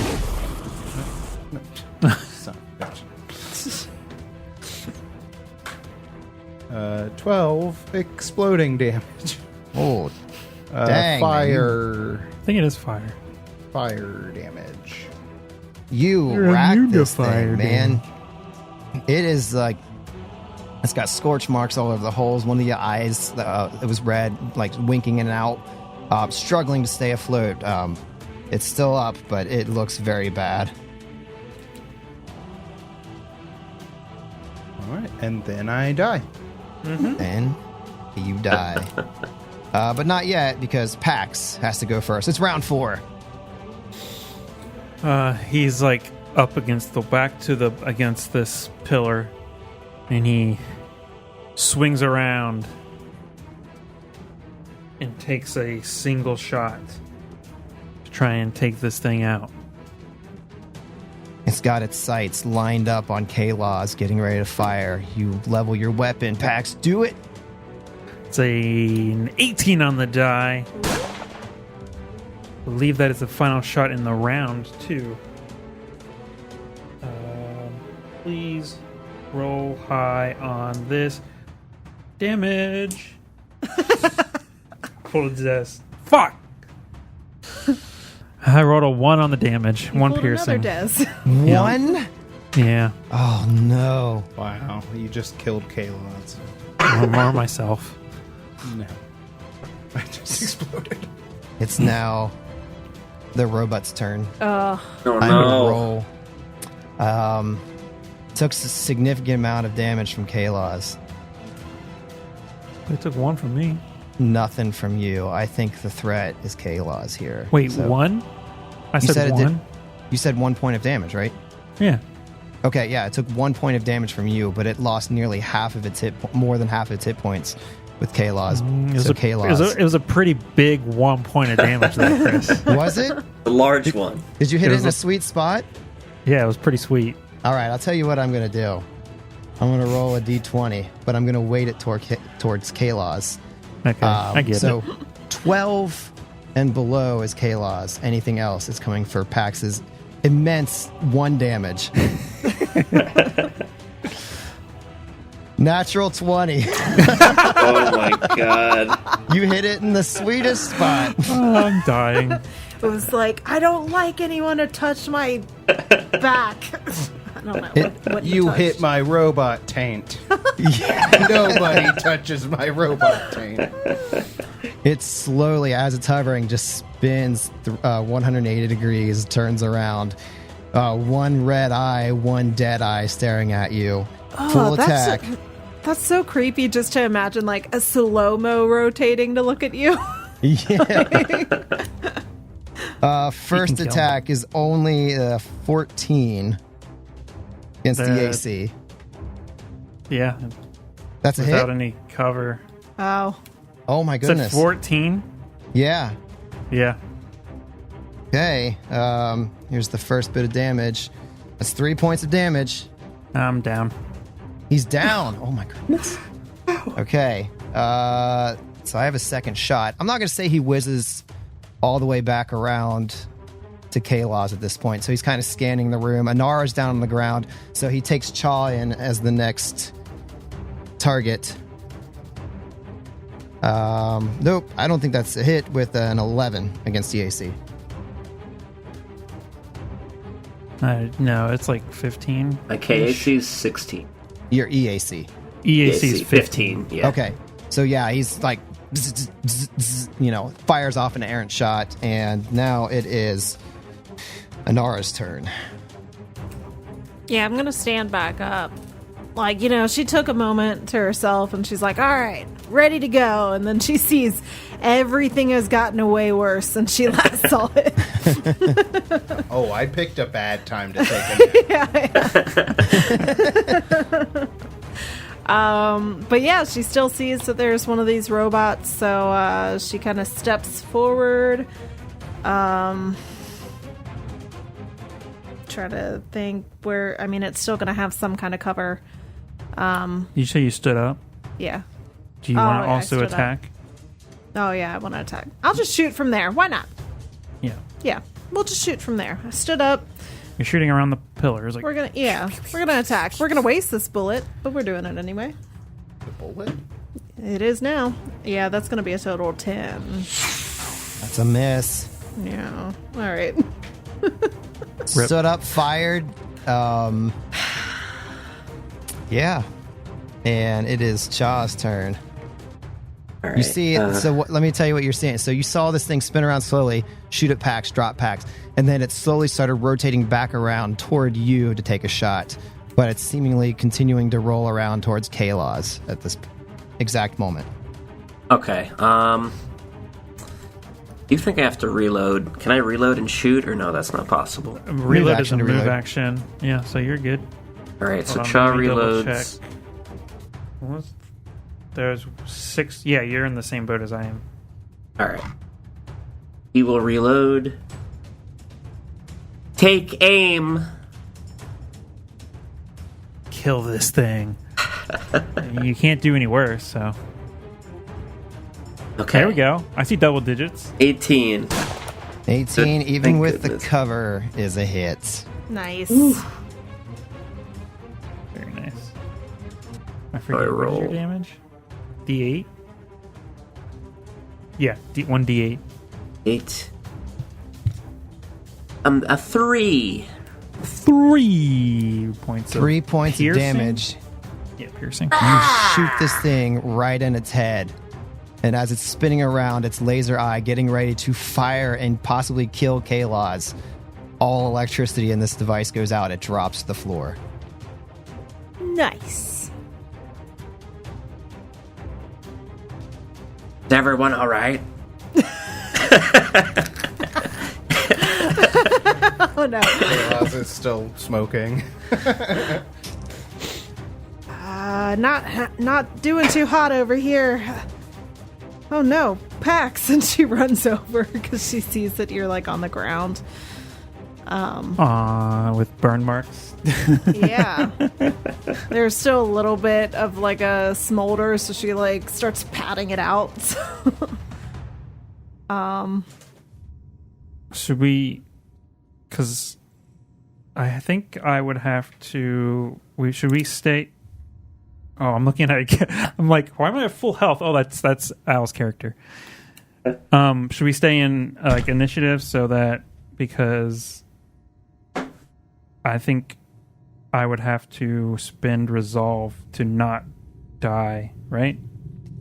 Yeah, I mean, if we want to keep it in initiative order, we can do that real quick. But I think ultimately you'll be able to stop, right? Because you've got plenty of RP.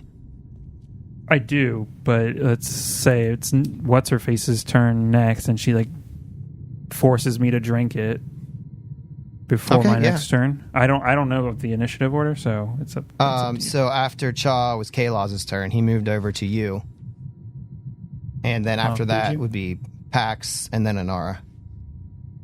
Oh, then I'm going to have to spend the resolve point, unless you pull it out of my bag and throw it down my throat. I don't think I can do that. You're right. So, yeah, I got to spend the resolve. To go through your bag, it's like a full action. Oh, yeah, you're right.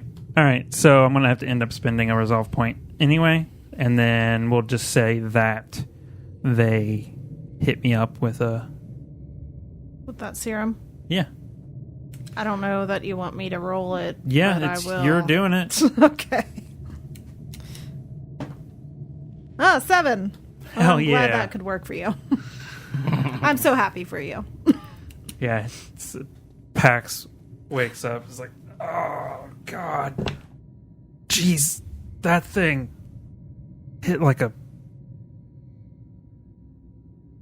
Brick.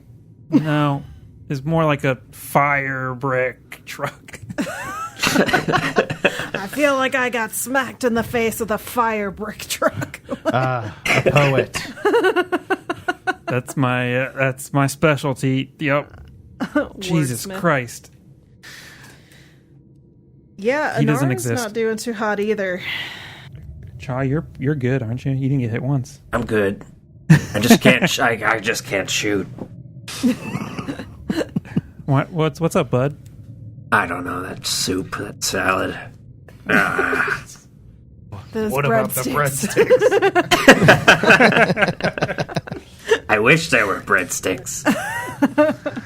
Let's just all agree on one thing. While we're in this mainframe, we're family. Just fell over my mic. Trying to get that Olive Garden money. Yeah. Mm-hmm. Yeah. Why don't They you sponsor a lot us? of people, right? Lots of podcasts. So I think Pax is going to take a minute or two, and by a minute or two, I mean 10 minutes. Okay. And rest up. We're all full on resolve, right? At this point? Oh, no, I'm not anymore. Well, I mean, I know you just used yours, but everyone else should have been. I think so, yeah. Yeah. Then I will also use the resolve and get my stamina back. How do you rest? They changed something. Oh, they moved it. Those sons of bitches. So while you're resting up, now that the battle has died down, there's a moment where you can take a look, and you see the hatches on the walls where these robots were deployed. There seems to be some equipment inside of there. Oh, shit. Like where they were? Yeah, they like deployed from these hatches in the corner there where Pax is. Yeah, we could say that that's something that we can do while resting, right? Mm-hmm. Just like Yeah. searching stuff. So yeah, that's what he'll notice, that these things are there, and grab them out of there. Okay, so yeah, you pull out what resembles a flame dashko. There seems to be 2 shot grenades, and then there's a casual set of station wear armor. Ooh. Station wear armor is poopy. That's what I had initially, and it gave me 1 + 1 to my KAC, and that's it. Wow. Yeah. Flame Dashko is cool, but I would assume that the only person who would be good with it would be Mr. Kalos. Cha would be not terrible with it. What is it, a flame thing? Flame Dashko. It actually says Ember Flame Dashko. So. Ember Flame Dashko. I'll add it to the character sheet. You want to see what it says? Because you have an unarmed strike, but Right, it's just Ember Flame Dashko. Add for free. Let's see here. It says it's only a +2, but it does 1d8 plus 1 fire damage. So, and it uses batteries to charge up the flame shit. So, I think we'll probably just not end up using it. You're much better at range. And then he has his like laser sword thing. So, we'll probably just end up giving it to the Starfinders. Who wants a stun grenade? If no one else wants a grenade, I'll grab it. Yeah, go for it. Okay. Stun grenade. Mm-hmm. All right, so I identify these things, and it's like, okay, none of us could really use these. Here, Anara, you could probably use these stun grenades. Just a reminder, you don't use them, we give them to the Starfinders. Right, So, but I could, yeah. Problem I could is- probably get them anyway now, but they're expensive, right? I don't know. Stun grenades Oh, maybe not. might not be good against robots. Good Just point. Or you should stun grenades, right? Shot grenades. Is that Shock Oh, grenades. Shit Whoops. grenades is what I typed. Shit grenades. Shock grenade Grenades. 1, I assume. That's a different item. No, shot grenades 2. Shock Sorry, grenades didn't 2. say that. So it is 1d12 electricity damage and a 15-foot radius. So we rest, we distribute these goodies. goodies. I leave the station wear armor because it sucks. And then, if I remember correctly, at the beginning you said one of these mainframe things was sparking or something like that? Yeah, it's flashing with a red error message. Yeah, I'm going to go ahead and saddle on over to that and make a computers check. Or engineering? it's Engineering, yes. Engineering. I will pull out my engineering kit and hopefully roll tide high. Roll Tide. Not great. That's a 13. 13. Yeah, you're messing with this thing around. Even though you can understand the language, it takes you like extra time to really work through what you're doing, and you can't really seem to get it working. Let me double check to see what an engineering kit does. Okay, it just makes it where you can make an engineering check without a penalty. Okay. Is this something we could take 20 on? Yeah, you could take 20 if you're not worried about any other fail-safes. I guess not. Only way to find out. Yeah, let's I feel like this is one of the issues that is causing all these malfunctions. So I'm going to go ahead and spend the time. Okay, so you What, take 20. Red flashing. So take 20 would be a symbol. 24.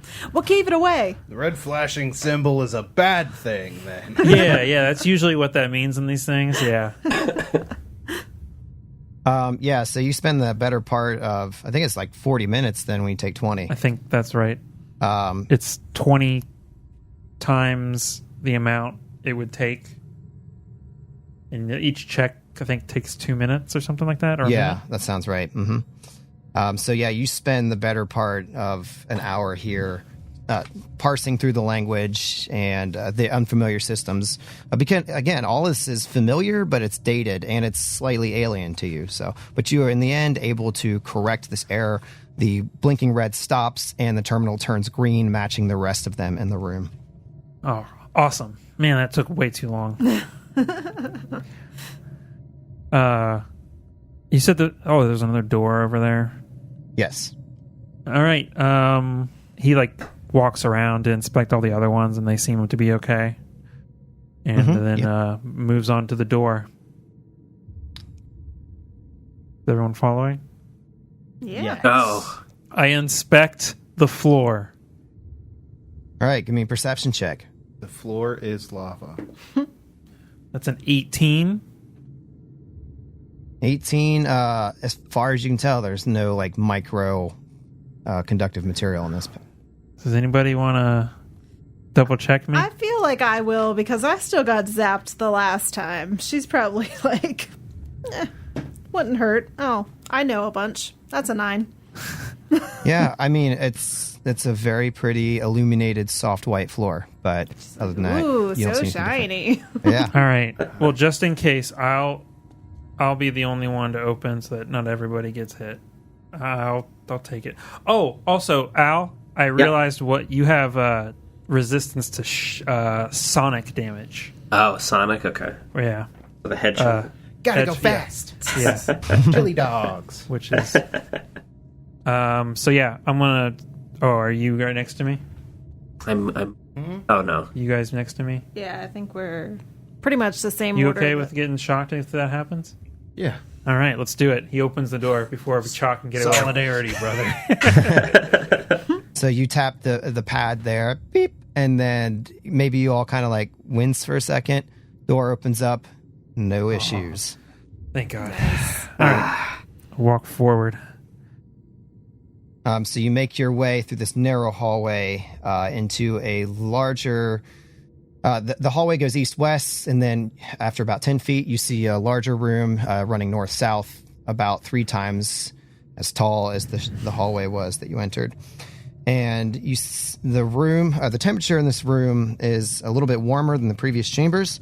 You see racks and racks of computers lining the walls, tiny lights blinking, hard drives audibly whirring. There is a single terminal directly in front of you with an input prompt flashing serenely. Serenely, Is this huh? a computers type check? This does look like a computer that you could check out. All right, I put my engineering kit away and I pull out my hacking kit. Can And I it's just time to hack. Hacker Can I just- man. take a moment to appreciate PAX because I literally have no skills that could help us this entire time. Yeah. Yeah, but what about Anara? Oh, That loser. Gotcha. burn. Was it good? I got an 11. I spoke too soon. Ooh. You hear, and then there's like one red X up on the board. Uh-oh. Uh-oh. If I feel like we only have so many I chances. feel like 3 strikes in your house. Oh, actually, what happens? So Chris, before that happens, like almost like, what's my god's name? Hold on, Saren, It's divine intervention. Is it Billy? Billy. Billy. The god. Desna. Billy Billy Desna. Des. Billy you- D. Williams. He's about to hit the last button, and then he's like, feels like a presence, and he goes, and I have a feat called Divine Blessing, which says reroll a failed check once per day. Oh, He nice. re-rolls the check, and obviously is going to get lower than a 7. Okay, 13. That would be a 17. Okay, so erase, like that red X never popped up because as Never your god popped up. appears to help you, you were able to make your way into this terminal. Nice. Yes. Just Jesus take the wheel. Jesus, take the keyboard.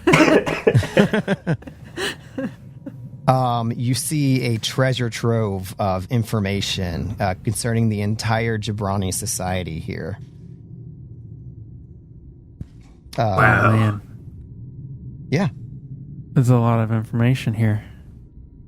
I read it all, word by word. And we're like, Cliff Notes, come on. Yeah, I'm going to go ahead. Oh, go ahead. Yeah. Go ahead, Kevin. I don't know. Is there anything on good food? No, there's nothing. That's the one there's a thing whole- missing. There's a whole folder labeled good food. Is there any? Can I like? A folder labeled cat salad? I look for anything that's like in the other room where there's like a red X or something that's like off. Hell yeah, go Teen Titans, go. So if you spend a little bit of time doing like a systems analysis, it seems like everything is in working order now. You assume that whatever corrections you made to the devices in the previous room has corrected any error otherwise. Oh, okay, cool. I wonder if it would have been more difficult to interact with this computer if the other one hadn't been fixed. I'm thinking you're right. I download everything. Yeah, I was going to suggest that for sure. So And then you make a destroy the download. computer. I make a copy of everything. Download of all information onto your data pad or whatever I storage think I device have a you data pad. I do have a miniaturized data pad. Ah, damn it, I only got 2 gigs no. left. I gotta free up some space. I have a miniaturized computer, which is basically a data pad. Oh, that's cool. I have to delete the combined knowledge of a different civilization to make room for this one. All right, let me give you the information here because this is important for the adventure. Okay. So you kind of get a summary of the last 300 years of this society's existence here, ever since the gap. So let me read. Let me read this to you. It's a few paragraphs.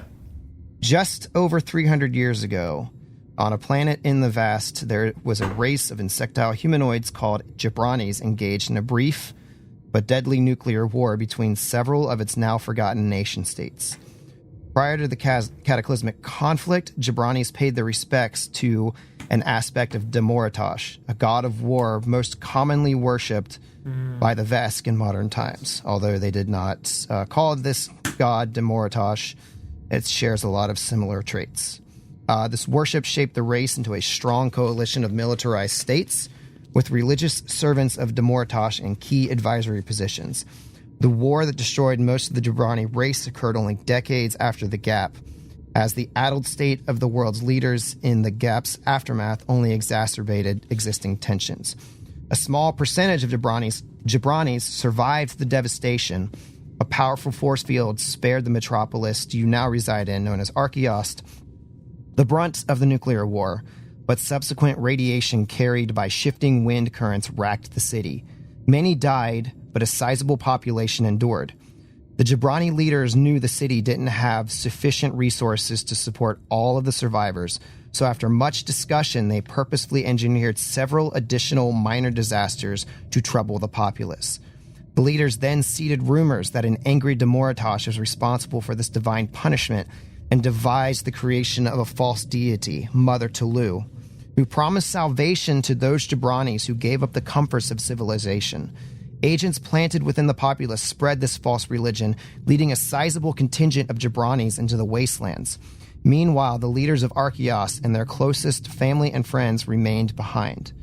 Over the following centuries, very little contact occurred between the Jabranis who chose to live in the wastes and those who stayed in Archaeos, though both remained acutely aware of each other's presence. The passing years, as well as healthy doses of lingering radiation, seemed to cause a physical division to occur between the two factions. The Jabranis in the Badlands lost the use of their wings and developed hardier exoskeletons. They became known as husks. Those who lived with the surviving city kept their wings but became thinner and more fragile, known as membranes. It seems that all of this was lost to time. You determined that much when you talked with Clarima. Maybe you've gained a little of this from the elevated ones, that they have all forgotten their true past. So, yeah, these creatures were basically tricked into leaving and going out into the wastelands with the promise that Mother Tulu would provide for them. And they always looked upon the membranes like as kind of keepers of these cities, basically metal graveyards. It was almost like it was a burden to stay behind and keep these things held together. You see several like video files of confessions from Jabranis who orchestrated the creation of Mother Tulu. You see photos of the planet as it was before the attack, and you find some information on the orbital defense system. Are you asking if we want to read about it? So no, this is kind of like the information that you've learned, and now it's kind of like, all right, so do you just get the heck out? Do you tell anybody? What do you want to do with this information? That's a good question. That in our jurisdiction. I feel... We're outside of our jurisdiction right now. Yeah, that's true. I feel like our job isn't to tell them what to do, but to give them the information so that they can make the decision for themselves. Yeah, I agree. Like Sounds we have information to give back to our people too. So, yeah. True. We can also tell people the Starfinders hey, there's this society. This is what happened. 300-year history. Yeah. If we can assist, maybe give them some trading, help them get rid of this radiation that's been going on. Other than that, it's... Yeah, I mean, we could, because we're friendly and stuff with them at this point, we could just tell them hey, since we are part of this larger network of people that could help you, as long as you're interested, we'll be in touch and we can help with whatever issues are going on. Yep. So. Yeah, I think our plan is to take this information and go to the leaders. Problem is how are they going to react to it? Are they going to, what's the word? Shit their pants? Yeah. Bathroom. I don't know what I'm trying to say. Are they going to utilize the information? Utilize the information. They're going to try suppress it and keep these the husk dudes. the husks out in the waste or whatever. These jabronis. I mean, we also have the ability to give the information to both groups of people. We've made contact with both of them. And that's on them, I guess. That's also an option. We can give the information to both sets of people. Yeah, I agree with that. Let's do that. Yeah. Everyone agree? Yeah. Agreed. All right. This is what we do, Chris. Okay. So you decide to share the truth with everybody. Do you take this back to the most elevated, or you just take it to Clarima? I think we're going to take it back to... So, Clarima is... Our guide, one we rescued. But what's her status with both communities? She was kind of... she wasn't revered by the Husks, but they were on friendly terms. I'm going to have her take... We're going to have her take us both to both the Enlightened, right? The most elevated. Most elevated. And then we're going to have her... Since going back to the Husks is kind of on the way to our ship, we'll go to the Husks and then go to the ship. Okay. So you're... And I definitely want to stop by those bathrooms again. Stop by the bathrooms. 100%. I do not. I want to check out how poop works. Oh, no. They've been out of order for centuries. Not well. Oh, no. Okay, what were you saying, Kevin? I don't remember. Good.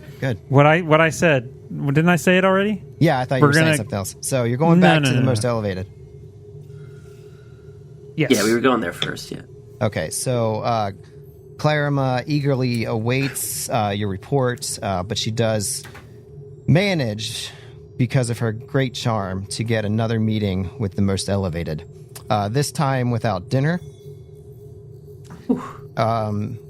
They seem a little less standoffish if time has passed, but Mbuku says, "Please, what have you discovered?"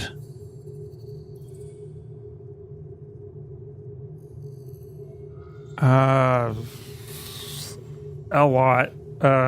Were you able to repair the mainframe? We were able to repair it. We also gained some information that I think would explain how you guys have gotten to where you are, and how the planet has gotten to this point. And they understand how data works, right? Yeah. They're not that okay. And then he gives a copy of a thumb drive, and this will have all the information of what has happened in the past 300 years or so, and will enlighten you with information that may be of help. And remember, with great power comes great... Oh, wait, I can't finish that. We'll get sued. Well, whatever that saying was going to be, Anara, I'm sure it was great. So they look over, briefly skim, and kind of seem to come to a general understanding without having greatly read the entire thing. And Mbuku speaks up and says, "This is quite interesting. However, we are all quite comfortable with our arrangement. I see no reason to change the way we currently live, and I would guess the Husks probably feel the same way too. Yes, I think we shall uphold the tradition of keeping the mainframe area taboo. I see no reason to really dispense this information to the general population. Would you agree, Clarima?" Clarima just kind of sits there. She's looking off to the side, a little bit distracted, not really paying attention. She kind of shrugs her shoulders at Mbuku. "We want to thank you for all that you've done for us." Whereas it is entirely your decision if you will implement changes, I do just want to stress that there are people out there struggling to eat and survive, and it's as simple as technology creating meals in front of you out of nothing. I think it would be beneficial for everyone if you reevaluated. My dear, do you know what kind of calamity it would cause if we should shatter their faith?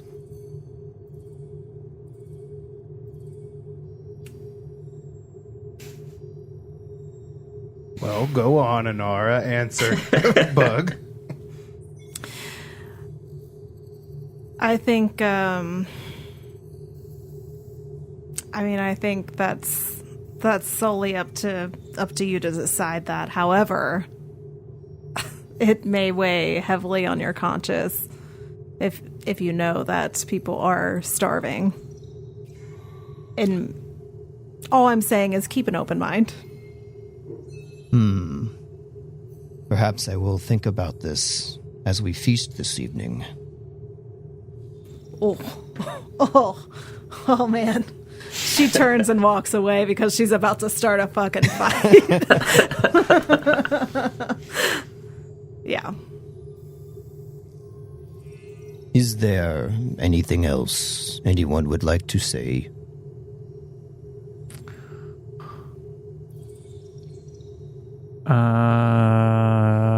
Nah. God goes, may justice be with you.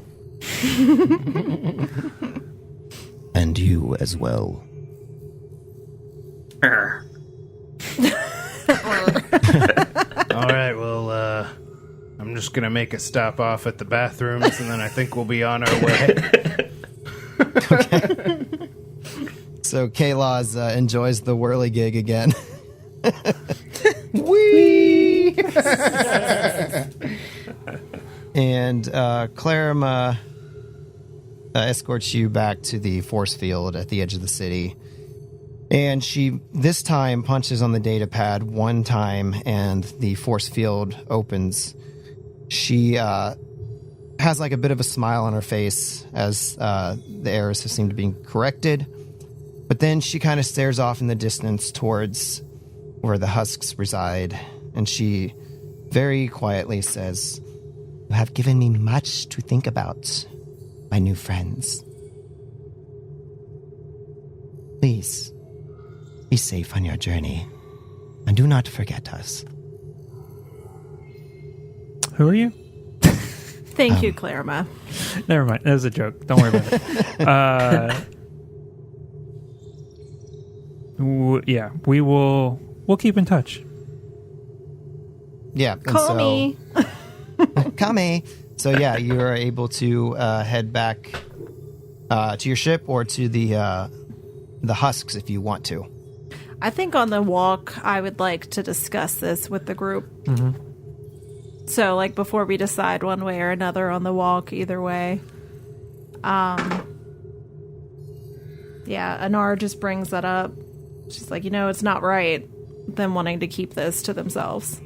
Yes, I agree. Agreed. At the same time, I'm not quite sure that the husks have what they would need to protect themselves if they chose to try and change the current system. So maybe... And then there's also the fact that they were already at war, and what does this cause another one? Mm-hmm. Yeah. So potentially we bring it to the Starfinders and See if offer aid. someone smarter than us can figure it out. Offer aid in another way. Yeah. Yeah, I was trying to look at my faction for the Starfinder Society to see right. if that would maybe influence my decision at all, but it doesn't. K-Laws is part of the Acquisitives, which are mercenaries. And he's lawful good, but I don't feel like he really thinks that the laws of these people override his own thing. You know what I mean? So it's kind of up to them to figure out their own way, I think, is what he's settling on. It's really funny because I'm part of the Wayfinders. Guess what they are really keen on? Furniture? Yeah. No, actually, it's first contact scenarios, which is what we just dealt with. Gotcha. Wow, why are you so bad at this? What are you talking about? Yeah. So, as far as the conclusion, personally, I think our best option is we're not going to solve this issue personally, but maybe the Starfinders could send someone to help resolve the issue who has better diplomacy skills, Mediator. a mediator of some kind. Yeah, I think. And then Yeah. I don't feel like us giving the information to these bug people and then leaving ends in either them all dying Yeah. or them causing a war or some kind or something like Yeah, that. I think- which they'll lose because they have no food. Right. I think after having seen how those guys reacted, it's smart to keep it to ourselves until we can aid them. Yeah. I was just going to say, imagine having another Veskarium situation on your hands, too, if they, decided to ramp up production on spaceships again, and then, hey, let's follow this war god again. Yeah. Yeah. Yep. So, yeah, we're going to not give it to the bug people and head on back to the ship. Yep. We got lots of info. Okay, you head back to the ship. You see the corpse of the creature that you fought when you first arrived here. I shoot it again. Shoot again. I look over at what's Cha? Yeah. Yeah. And I'm like, hey, you ready for seconds?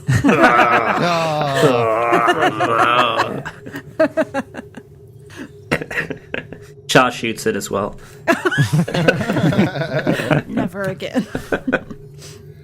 Last bullet. Aside from a little layer of sand that settled on the ship, it seems to be just fine, ready for you to aboard and head back to Absalom.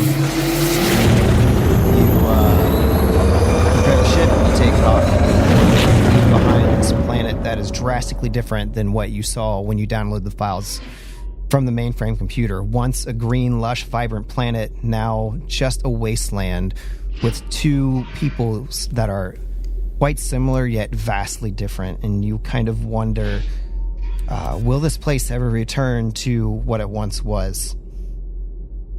After a lengthy trip through the drift, you arrive. Actually, no. You're able to get back to the drift rather quick because of the 1d6. Starstone. Yes.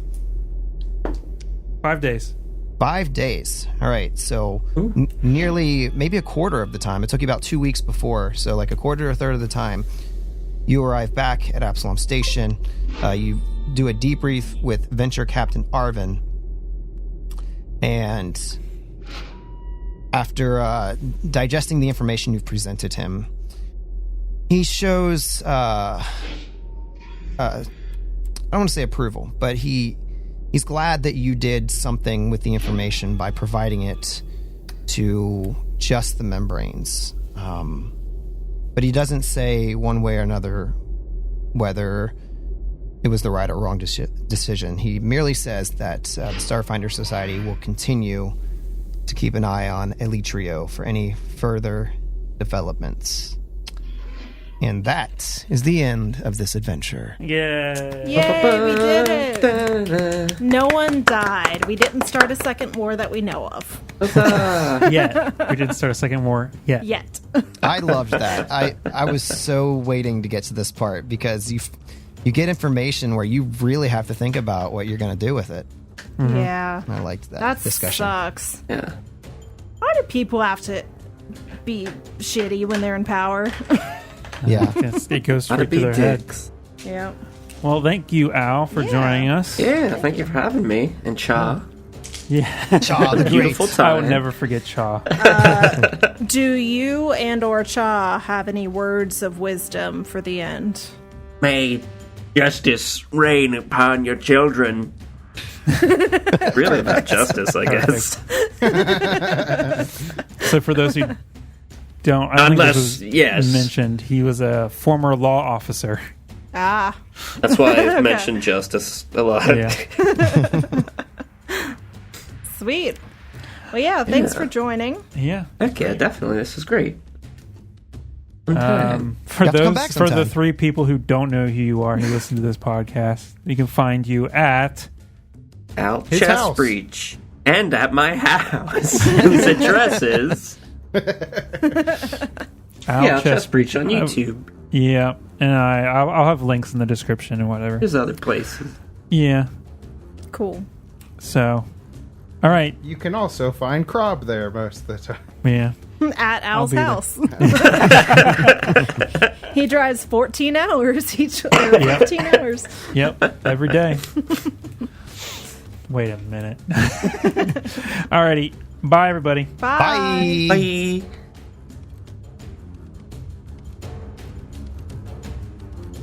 Thank you to Sirenscape for helping us immerse you into the worlds we explore with amazing music and sound effects. Check them out at Sirenscape.com to add them to your adventures as well.